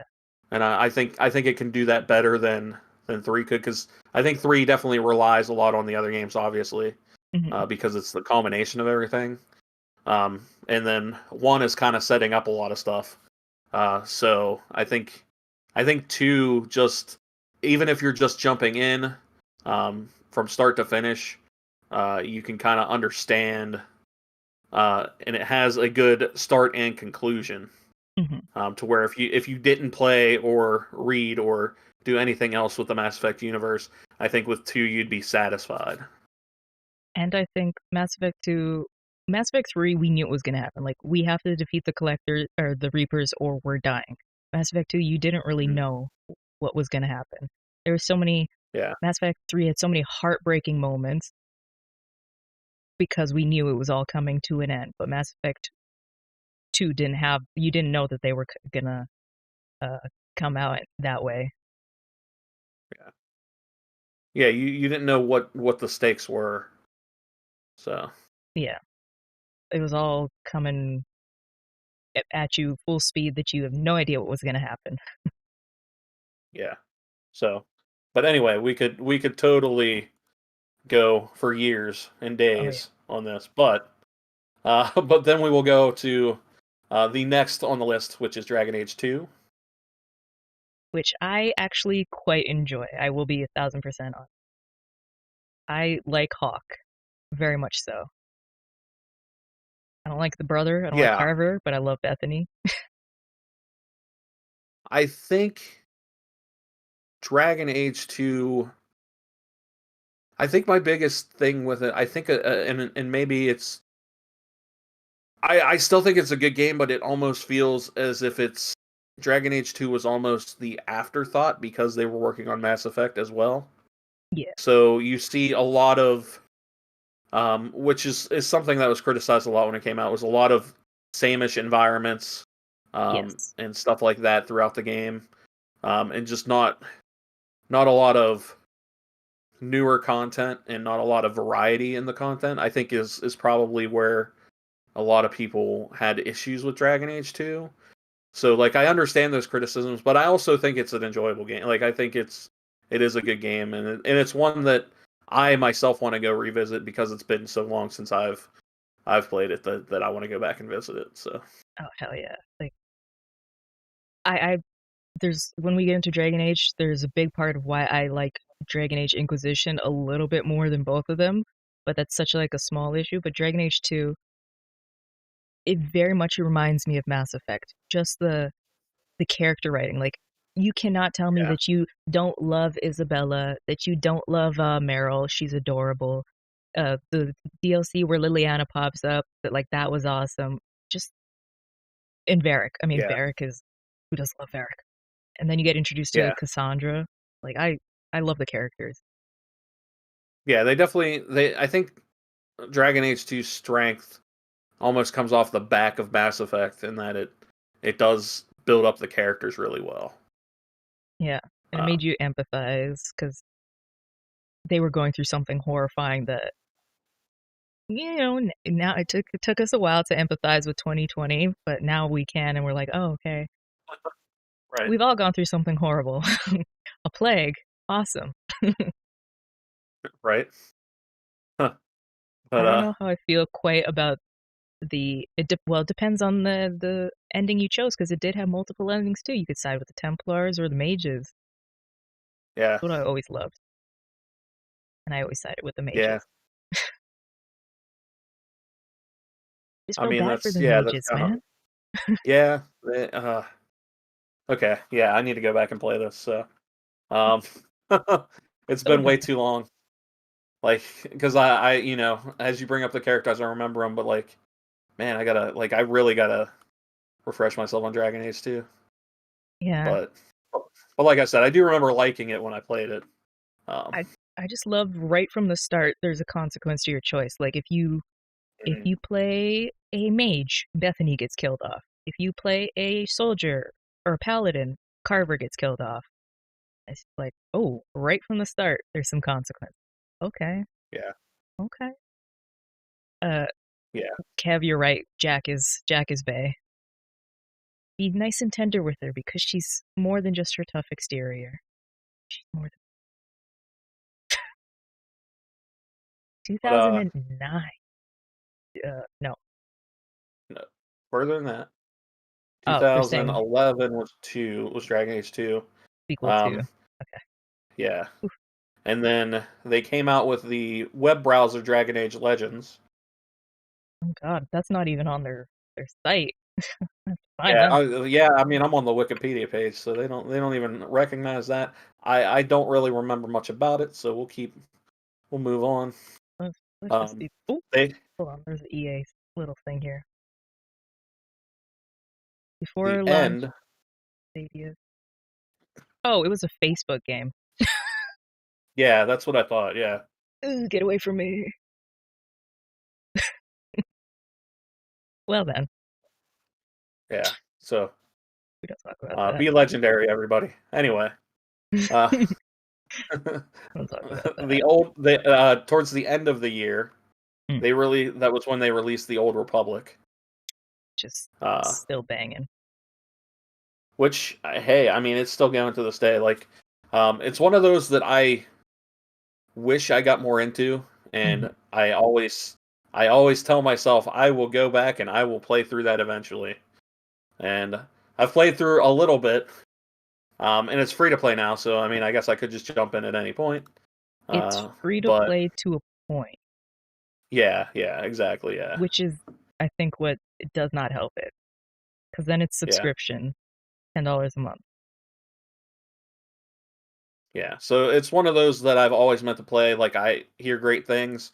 I know it's been updated, and a lot of people like it more than like it's one of those games that maybe did not have a great showing out the gates, Hmm. uh, but improved over time. So and like I got the collector's edition for it, like when it was stupid cheap at a Kmart for like $20, and it has that sweet statue. God, So Kmart. yeah, remember those? Yeah, Um, long time ago. but yeah, it was just sitting on the shelf at Kmart for like $20, and I was like, yeah, I'm taking that. Jesus, Uh, just might because as I was well. like, the sweet statue's worth that, worth the price alone. So, uh, It's still good to, but yeah, yeah, dive into. Like, play it. I think they recently put it up to chapter 2, I think, the story that you get to play through, which is, yeah, it's at least like 40 hours of gameplay, but it's yeah, so and good. that's with every because every character type has its Hmm. own storyline. So, like, you Hmm. can go through like I don't know, like levels 1 through 50, I think, with each character type or something like that. Yep. At least, so I mean, there's a lot of content there to play around with if you just want to check it out. So I think that's really cool. The community is banging. Like, it is Yeah, really it's good. still super popular. I mean, yeah, it's definitely one of those like evergreen games where you can just jump in at any point. And I love Um, it that it doesn't follow Star Wars, that it has nothing to do with the movies. It just does with the world building. I mean, they have movie locations yeah, in there. I remember when may she rest in peace, when Carrie Fisher died, there was you could go to House Organa, no matter your faction, Sith or Jedi, and pay your respects, which almost crashed the game several times. But yeah, yes, that stuff's cool. Yeah, I love when they do this. that stuff. Yeah, like it's free to a point, but you get a lot for the free. So Yeah, this is one of the there's a games I ton of content recommend. there. Yeah. So I think moving on from there, we had Mass Effect 3, Ugh, the big boy, the where you got to finish the fight, which which was not was their tagline, but oh yeah, it was came out. Take Back It was Earth, wasn't Halo. it? Yeah, yeah, it was Take Back Earth. Yeah, yeah, finish the fight. It was definitely Halo. Yeah, Uh, but Take yeah, it Back's came fun. out March 2012. Man, Yeah, wow, Mass Effect 3 is almost 10 years old. yeah. Wow. Isn't that like mind blowing? Yes. Because Holy I crap. remember, oh, I was working. No, yes.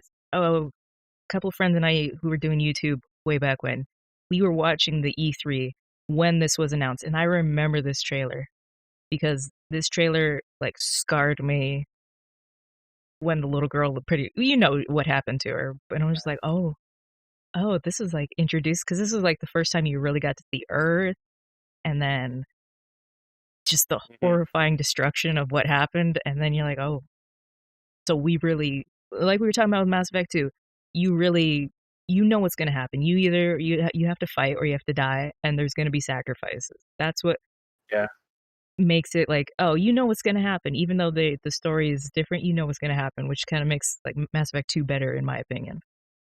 yeah, yeah, for sure. Yeah, you kind of know where everything's going, Hmm. um, and where it needs to be.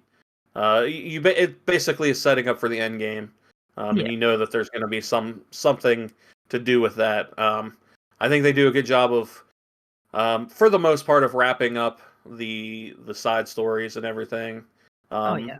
You know, obviously some are done better than others, but it's a game that's going to have a finite amount of time to play, so you know you kind of have to pick and choose which side stories are going to get more time than others. Yeah. But yeah, I think for the most part, I think they did a pretty good job wrapping up a lot of that stuff. But it's very much a wrap up kind of game, you know.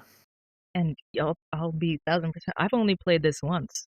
I have not played it since they did the redid the ending, and I was like, I don't really want to remember. Like, I So do I want to replay it, actually but I don't want to. So yeah, I will admit I have actually only played through it my initial time too. So I think once the remake comes out, will be once I play through all of them again, Yeah. um, so I can be refreshed. But yeah, I thought it was really good at the time. Like I thought, you know, Hmm. the ending being what the ending was, it's like Yeah. I get why I both get why people were upset, but also I get why they would do it like that. Yeah. If Because I that mean, you makes can only sense. So go so many ways without completely throwing out the whole plot and yeah, everything you've so worked up to.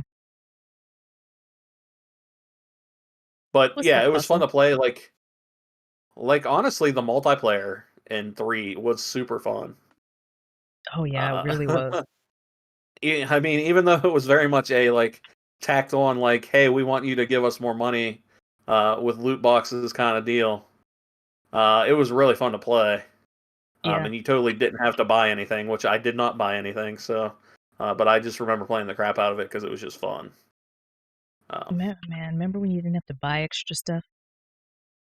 yeah, yeah, I think the I thing do. that I always remember surprises me about Mass that. Effect is when you go into their like we did that interview with Danielle Rain, who plays the voice of Vetra in Andromeda, and I was like, I didn't realize till this year that Samara, one of my favorite characters of Mass Effect 2 and 3, that's Billie Eilish's mom who does the voice. I was like, I did not know that. Yeah, I didn't I realize that either. was mystified. I was like, and she's been doing a lot of voices. She has like extensive roles. Yeah, We can get into the Mass Effect. We'll get into Mass Effect because there's some theories about, especially Mass Effect 3 has a lot of theories. Like that little kid that you encounter in when you're trying to escape Vancouver. There's a theory that that's his PTSD manifesting or that's him manifesting, and I'm like, oh, yeah, okay. So many theories. Ooh. yeah. There's a lot of good stuff there. But yeah, Mass Effect 3, another great entry in the Bioware canon, not without its controversies, but you know, Yeah, every that's game will have it. that's the internet for you, Yeah, everybody. unfortunately or um, fortunately. so after that, we got uh, Dragon Age Inquisition, My favorite. And which the I gonna sound dumb why I say it's my favorite, but I went to EA, stop listening. I went to BioWare here, they were having a playtest. I got to meet like Mike Laidlaw and Casey and stuff, and we got to ask them a whole bunch of questions. And when they showed us that you could be a Kunari, I lost my mind. And then when they showed us you could jump, sold me right away. I was like, you can jump? it's the You selling can jump. point. It was, because I mean, the only times I got hung up on things, and I'm like, I wish I could just jump over this. And they're like, oh yeah, you can jump here. Thank you. Thank you. I haven't played the DLC yet, but I've played Inquisition probably like 4 or 5 times now. Yeah, I need to actually finish it. Like I've gotten at least halfway or more through it, Did and you I come just to the didn't finish it. sky hold scene? I don't remember. That's the Where problem. oh, it's like the most iconic scene that they were doing an interview with the creative director. It's when they get forced out of Haven and have to go find Skyhold, and it's where they're singing "The Dawn Has Come." And they were like, "We didn't really originally want to keep it in the movie or the movie, the game because we thought it would be too much, but we eventually decided to, and it's become one of the most popular scenes in the whole game." And I'm like, "Yeah, because it was like." You just lost everything. You lost a lot of people, and then you're finding hope. So this game is so good. You have to play it. Morrigan's in it. Yeah, yeah, yeah. I need to. I definitely will. Like I said, I think once we have an actual date for the new one, I'll go back through all of them You're not gonna have because time. that no, I'll have time. That's true. If we play at the speed we do, we pick and choose. Yeah, you'll have time. But Yeah. So Dragon Age Inquisition, it it does follow like the other games we've been talking about. It does follow the story of the previous games, but if you've never played, you'll enjoy it. But if you have played previous games, you will enjoy it as well because like Liliana has callbacks to depending what you did with your warden. Uh, there's callbacks to that. Morgan, depending what you did with Morgan or if you did anything with Morgan, there's big callback to that. It's just really a well-crafted story, and the world, each world, they really made up for Dragon Age 2 not being unique. Each yeah, world, each area is so unique. I mean, you fight dragons, like actual dragons, and they whoop your ass. yeah, and just remember, people, get the hell out of the hinterlands. Oh, Yeah, yeah. you stay in there too long because You'll there's come too much back to do there. so much. Don't worry about that. I have to keep telling myself that every single time. It's like, you leave, you Yeah, go. I did really like the armor crafting system because they came up, there were some cool designs there, and that you just keep one set of armor and just keep upgrading it and upgrading it. I was disappointed. And Skyrim did this too, but the most iconic helmet in the game is one of the worst helmets you can actually find. I don't know why Skyrim yeah. has done that too. Well, I think that's why a lot of games now are just like, hey, do you want to hide the helmet? Yeah. And I think that really started with like Mass Effect and Dragon Age. Oh, you give me Because it so was much like time to spend customizing the face. I want to see my bloody face. exactly, yeah. So, Cyberpunk. yep, exactly. Man, all Dragon right, Age. Dragon Age, yeah, What a banging, yeah, just it's if you love the old because it did bring back the pause combat and all that stuff. So if you do like Dragon Age, but maybe Inquisition and or maybe Origins and 2 are a little too dated for you, these two, the Inquisition is the way to go. It's gonna piss you off at yeah. some points, especially because it depends who you like in the story, Orlais, the Chantry, all that. But it is so well rounded into a beautiful package.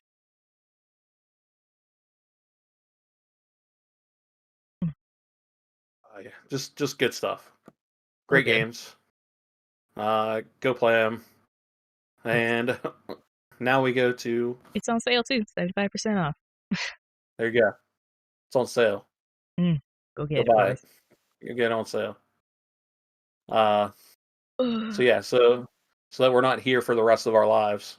true. Um, we will move on past Inquisition and go to uh the penultimate release so far in Bioware's career, and that is Mass Effect Andromeda, Uh, which I will say I liked more than most people. I love Mass Effect Andromeda now. At first, Yeah, I think it's definitely. I agree that it's not as good as the original trilogy. I think Um, people just also didn't like it because it's not Shepard. Why would I pay attention? No. yeah, and admittedly, when it did launch, it did have a lot of bugs and issues, and Oh, yeah. so I understand people being upset that they are playing a game that's a little broken. Mm-hmm. But once they had that stuff ironed out, Mm-hmm. I think the game's really fun. There's a lot of actually really good characters in the game if you give them a chance. Mm-hmm. I think it So has some of the best combat too. yeah, I would agree. Yeah, It's yeah, just I think that's so something much. that even maybe we didn't talk about from 2 to 3, but I think they've always upped their combat game from one Mass Effect to the next. Mm-hmm. Um, like it just becomes a little bit more complex, but not overly complex, but uh, and just it's just fun to play. I mean, you get on the screen right now is the combat and weapon skill part 1 video that's on their channel. And you can see just how like varied the combat is. You can hover, you can charge, you could charge in the other games, but like there's so much, you can string things together. There's so much more elements in Andromeda than were in the previous games. And that's not a knock on the previous games. It's just this one was made way different than the other ones were. Yeah. And it's unfortunate that Bioware Montreal had to shut down for this, and the game died because you can tell there was more story. Oh, yeah, for sure. I really wanted to see what they were going to do with the Quarians and Well, yeah, everything after. there were still those arcs that were out there. Yeah, so it's super unfortunate. I think it just came down to it was probably rushed a bit too fast to get out there, and you know that's They how did things delay go, it for 6 unfortunately. months, and then Yeah, I think they need another year or a year and a half at least. yeah. If they would have, if even if they would have gotten another 6 months, at least that would have ironed out the bug part. Yes. Um, and maybe more people would have been more accepting of the game in general. Hmm. But yeah, it definitely needed more time, I think, and that's the downside of a lot of AAA games like this is sometimes when you have a big publisher, it's hard to be like, we need more time, We gave you because time. you know you have shareholders and everything to be beholden to, and they like to see that money's coming in, so and not just going out. Mhm. So I get it, but it sucks for the poor developers who put together a really cool package of a game and just have to kind of rush to get out there Mhm. and Especially when BioWare Montreal was responsible for the DLC for Mass Effect 3, which is some of my favorite DLC of all time. Like Leviathan was amazing. I loved it. And yeah, I don't think they were ready for a full game, but they were never meant to be a full game. They were a support studio, not a full game studio. But EA does not care. yeah. So yeah, it's just it's just one of those things. It just Hmm. happens, and I think that's actually probably a good transition Yeah. to their latest game release, which also was rushed and did not have enough time in the oven. And that would be the one and only Anthem. My baby.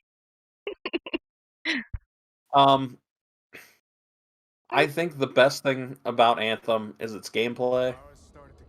I think it's a lot of fun to play. You feel like you're freaking Iron Man. Yes. Uh, so like in that aspect, I think Anthem succeeds. I just they Be nice. My heart can't take it. for for it's just for a studio that is known for their stories. I just don't think Anthem had much of one. It Which I feel like it was such a weird move to take a single player studio and make it a multiplayer game. yeah, like, and I mean that's not necessarily a bad thing if they have the story they want to tell behind it, but like I don't know, like it just didn't feel like a BioWare level story. No. Um, It needed more time, without a doubt. yeah, I mean, it's not bad now, but that's gameplay features, not story yeah, features. exactly. Because now you Yeah, got time trials, you got cataclysm events, you got seasonal events, you got weekly events. There's a lot of stuff to do, but not story progression wise. yeah, I don't think it's a bad game. It's just there are things that like once I'm finished with like the base campaign, like for me, there's nothing like that's gonna bring me back in.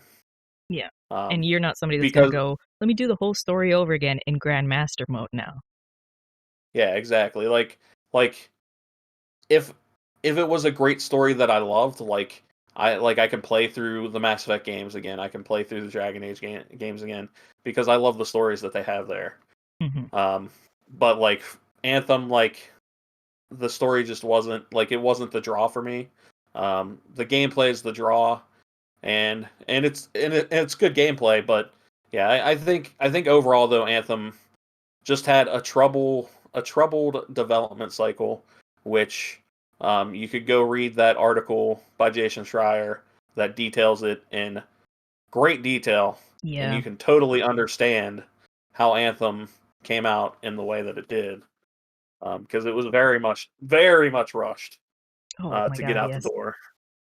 One thing Um, I will say is I've explored Anthem's world backwards and forwards 1,000 times. Like, I've been up and down, I found nooks and crannies of there, but never once have I ever gotten stuck in terrain, found a hole somewhere. Maybe some people have, but I haven't yet.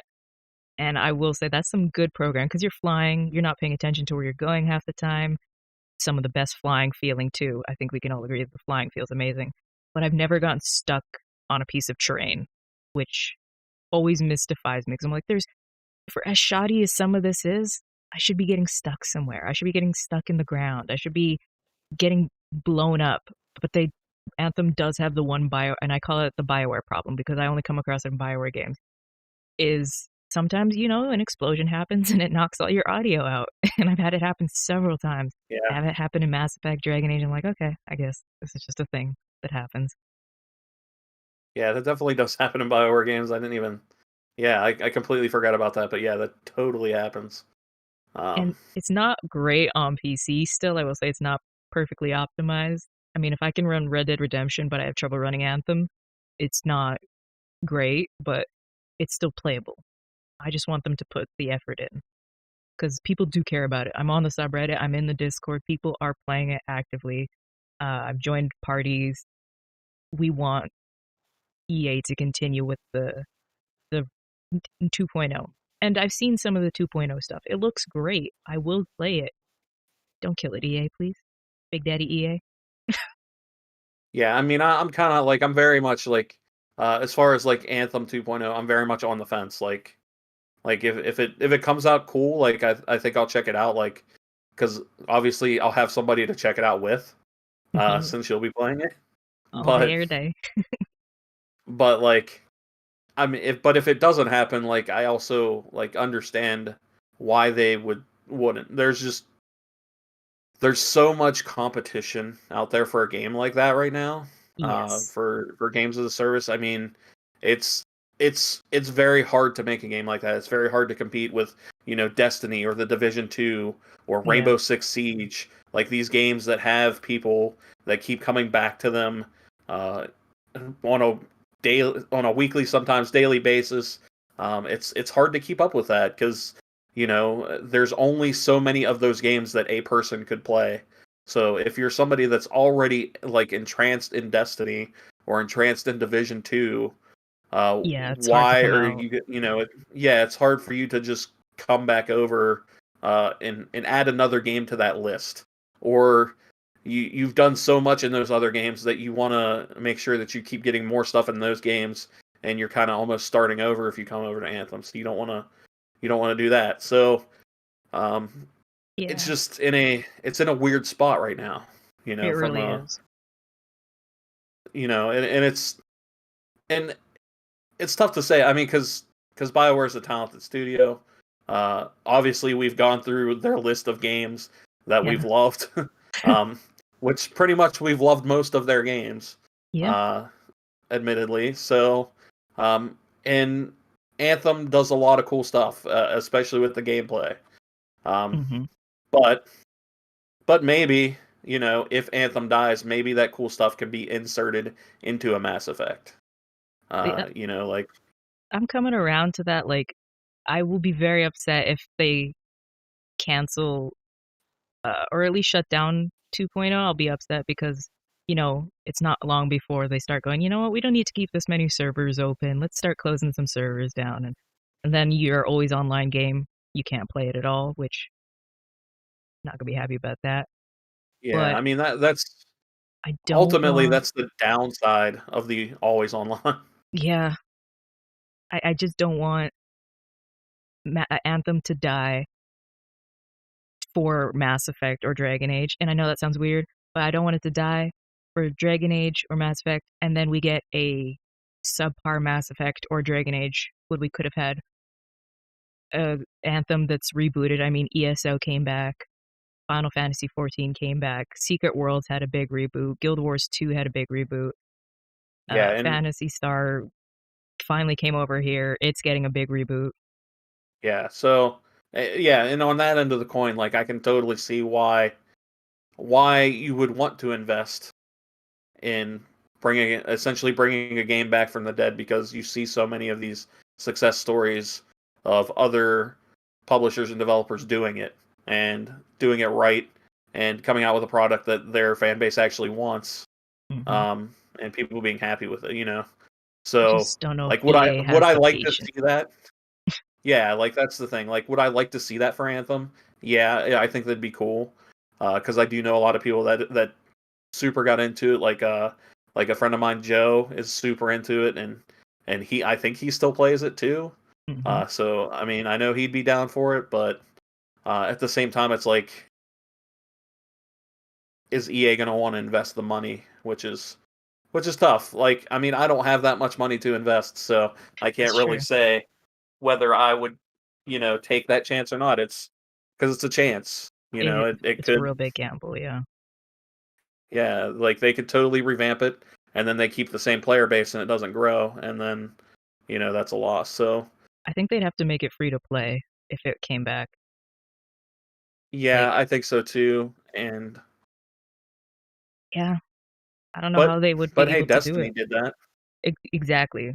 If I don't think if So Destiny was still full price, I don't think it would have the community base it does, no matter how communicative they are. But I will yeah, say, just like the Mass Effect stuff, I have what is it, Stronger Together, one of the uh, Anthem comic books, and it is really good because it talks about the what happened that created the Heart of Rage and like the pre-story before you get into the story, and it talks about the characters. There's just so much world to build upon, and yeah, I hope they keep it. yeah. I think the biggest problem it has was it was so rushed that it couldn't do all of its building in the game, and I honestly I think that's what the original Destiny's problem was too. So Yeah, that's true. it's not just because that, but I think that's why I didn't really like the first Destiny is because they didn't. I was expecting like this great story out of Bungie because I loved Halo. That Destiny was very much a disappointment for me. So That's true. I think only really Taken King made me go back and play it. yeah, yeah. Taken King is where I actually jumped into Destiny, and enjoyed it. Um, because they actually, they had a story worth checking out. So, I mean, maybe all Anthem needs is it's Taken King, but Maybe. we'll see if it gets that opportunity to to take the crown or break it. I honestly think if Bioware, and yes, what is playing is the 2017 reveal trailer. I know because the world looks way different and it doesn't play like this. I know before people get uppity about it. Um, and now I can't remember what I was gonna say. Oh boy. I think if people will still find a way to make maybe some unauthorized mods, they'll slip things in. Uh, I think people will find a way to get the anthem they were promised, whether EA or BioWare likes it or not, because there's people that, like me, that just love this game, and I will find a way to make it offline and have all these mods in there where I can play more of the game. I'll do it. I'll play this goddamn game. Can't take Yeah, Anthem and from me.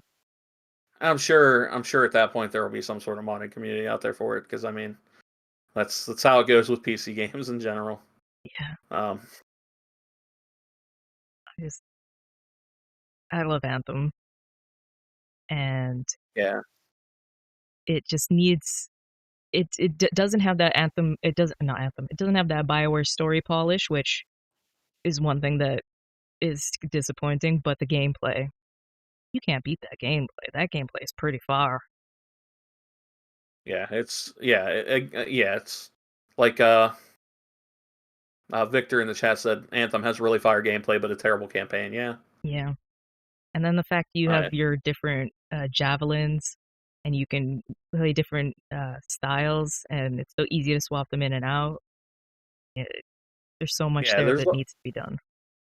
there's a lot of cool stuff in this game. Like Anthem has a lot of cool stuff under the hood. Um, Yeah. but yeah, we'll see if it continues on. Yeah. We'll call this Anthem Watch 2021. Oh, Is in full effect. every day. I know Fame in Dallas, they'll tweet me if anything happens. Our editor in chief at level 1, David, he tweets me stuff. Cause I'm just like, y'all, give me all the Anthem news, even if it's rumors, because I'll suss it out. Like, give it to me. I just need to know what's going on.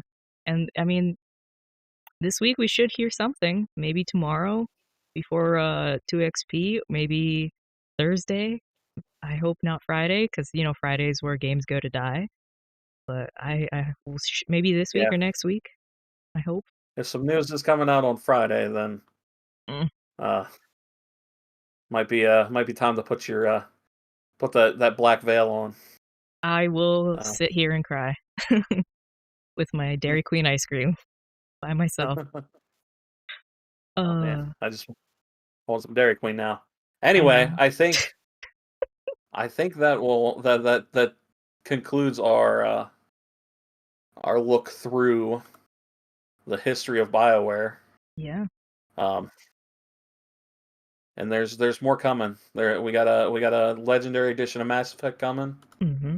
and we got Dragon Age 4 and Mass Effect, Next, whatever or the whatever next they're Mass calling Effect it. is.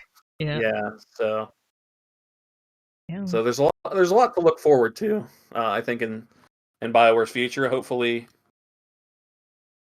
Well, hopefully.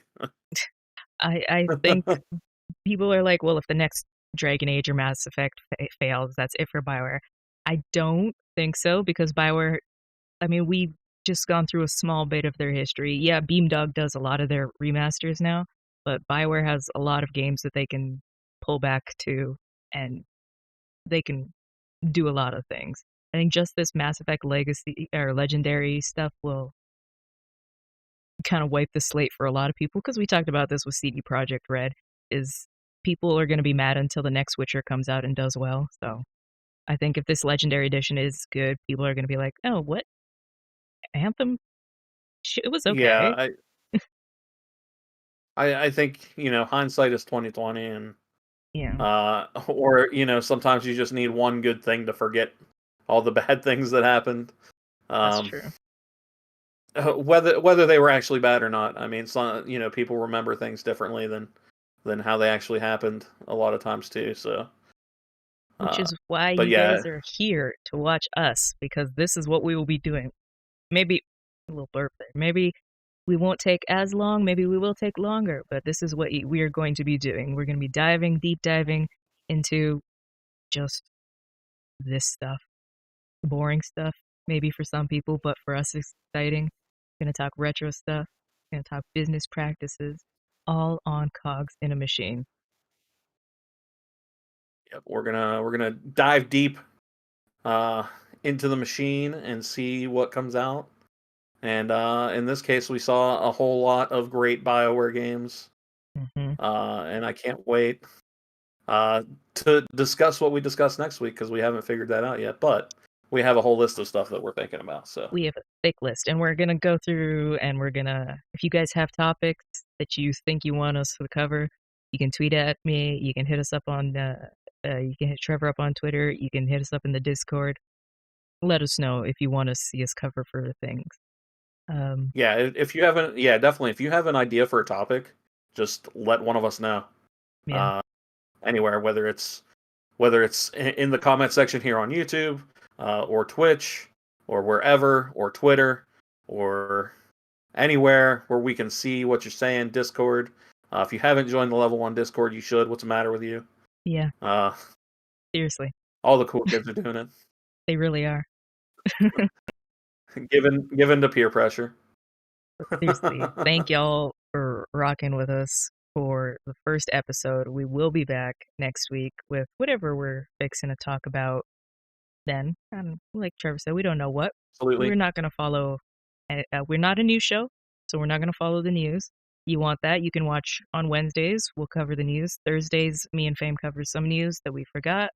And if you want to watch another show like this that is just chill and just hanging out, Peep Games on Fridays or Saturdays, depending what life does. Yeah, Because depending life, on what they want to do. yeah, But yeah, yeah, let me just say that like I've gotten a chance to, because it just so happened to happen at the right time, to yeah. actually sit there and watch the last couple Peep games, and I've had a lot of time, a lot of fun interacting in the conversations that Dallas and Barron are having on those shows. So I would highly recommend, if you like this show, to check out that show too, because it is very similar uh, as far as vibes go. So definitely check that out because it's a lot of fun. And yeah, follow us. Make sure you guys subscribe. Hit that bell on its booty cheeks so you guys Yeah, know what's coming. smash it, Smash it. Also, before you all smash that leave bell. and we leave, I'm gonna put this up right here for y'all as a reminder. Uh, we got our extra life. We are so freaking close. Yeah, We are at so 891. shout out to Baron for that. Like, Yes, man, he's been absolutely killing it with getting people to donate to your extra life here for level one. So he is uh, killing it. Thank they you, are Baron. $109 away from their goal, which you can go in there and change the goal, I will say. So Mm-hmm. I know that level one's gonna have to up that goal at some point. Well, I said it several times. We do want to do some other charities. So we don't. There you go. It's not that we don't want to give it all to the children. It's just we don't want to be like, hey, I know you just gave us some money for this, but we're also doing this as well. So if you can't donate this time, we have other charities we're going to work for. Um, we're going to do that. If you want to see us stream, so the goal is, if we reach $1,000, Fame is going to stream a Soulsborne game, probably Sekiro. I don't know yet. He gets to choose, and I get to play two horror games, which I hate. So one of them, if I can afford it, and if it's out at the time, pending delays, because the day is November 6th, I will be playing Resident Evil 8, and I will be salivating all over Lady Dimitrescu. And then I don't know what the other game is going to be. Probably I'm going to try for a spooky indie game. But we are so close to our goal. So thank you all who have Yeah. donated. There's been a big two or three massive $100 donations. So thank you guys for that. And Yeah, and I mean, and it's so close to $900. I mean, right there, so, one of you has $9 right now that can go there, go on the Extra Life page and donate $9. I know you do, so just do it. It's cool. mhm. Just And just give in. Do it for the children, okay? you'll see we have a team, our roster here. So it doesn't matter where you donate it to, uh, wherever you can donate it to Fame, you can donate it to myself or Baron. It all goes to Extra Life. We don't keep any of it. The only difference is it all goes to, like, my money will go to the Stollery Hospital because that's my children's hospital here in Edmonton, Alberta. Fame's goes to St. Jude's, I think, and then Baron's, his is California, so I can't remember where his goes as well. But it all goes to children's hospitals here. Yeah, we're so close. Yeah, Extra Life's totally worth it. I know at Winterborn we did our Extra Life last year. That was pretty successful. Mm-hmm. It's really cool to see you guys doing it this year. And yeah, you guys are doing an awesome job, especially because we're a month and a half into the year and you've almost hit your goal. And I have confidence that you guys will hit your goal and that you'll hit any other goals that you set for any other charities Mm-hmm. this year. So, Aw, so yeah, I have thanks. confidence in the team at level one to get it done. Well, Uh, here. Uh, so thank you guys for rocking with us. I really can't tell you how long me and Trevor have been wanting to do this, and now we're gonna do it. And if you want to see more of me, because apparently this is Hugs Cast, yeah, I'll be it's tomorrow. it's now the midweek hug fest here at the level one YouTube page, where you get to see the hugger 3 days a week. That's true. Right there, Okay. right there in the middle of your week. It's all hugger every day. So That's how I like it. And if you want to see me without my sunglasses, I do stream. I started a control. Trevor was guiding me through it last night because I'm a baby and it scared the crap out of me. So if you would like to see more of that, Trevor does stream as well. Tell the people where they can find you, Trevor. I don't stream too much, but you can definitely follow me at Trevor Oz on Twitch. I also I tweet probably more than I do that, so you can just it's the same. It's at Trevor Oz. So and then if you want to check out the game my company is working on, you can go to externusgame.com. If you like tactical RPGs made by a bunch of nerds, so. We appreciate anybody checking that stuff out. Yes, please do, guys. And remember, tomorrow, 7 Central is take take no 2XP. Good God. Thursday is take 2. We don't have a specific time because this week Fame is at home because Texas is under 1,000 feet of snow. But we will we'll let you guys know. Friday or Saturday is Peep, and Monday we'll eventually have a show, but make sure you guys subscribe, smash that like button, smash that bell, make sure you spank its booty extra nice tonight, and have a great night. Don't do anything bad, because I will hear about it, and then I'll have to tell Trevor, and he'll have to come beat you guys up. Thank you for being That's how it awesome. goes. I think he's going to come beat Thanks, you up. everybody. Good night, I'll do y'all. it.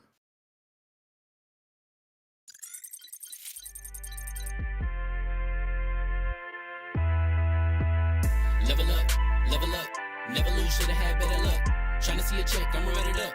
Yeah, I do a lot, still ain't done enough. Level up, tryna see a check, I'ma run it up. Yeah, I do a lot, still ain't done enough. Never lose, should've had better luck. I'ma wake 'em up from a slumber.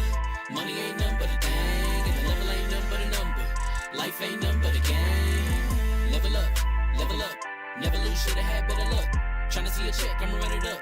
Yeah, I do a lot, still ain't done enough. I wanna ball. Waking up meant that he gave me a chance and I'm rolling the dice. I do it all. Living like I'm trying to go for the platinum trophy in life. Who can you call? Really nobody, so you should just follow me on your device. And know if she chilling with me, then it's bound to be chemical X and the sugar and spice. Game in the system, but game is the hobby. I'm probably cocky, but hot as wasabi. I mean, if it's beef, then you know where to find me. My niggas is ready and so is my body. You should be running and telling your posse and what's in the speakers and what's in your potty. And she trying to kick it, but this ain't karate. Just keep that shit down while I'm watching Tsunami. I ain't saying I'm a super nerd, but I told you when we got involved, my idea of a perfect date is a PlayStation and some alcohol. I was role playing on GTA. I'm a good guy, but I got it all. If the world should end, be the first to leave, but the last of us acting naughty, dog. Level up, never lose, should've had better luck. Tryna see a check, I'ma run it up.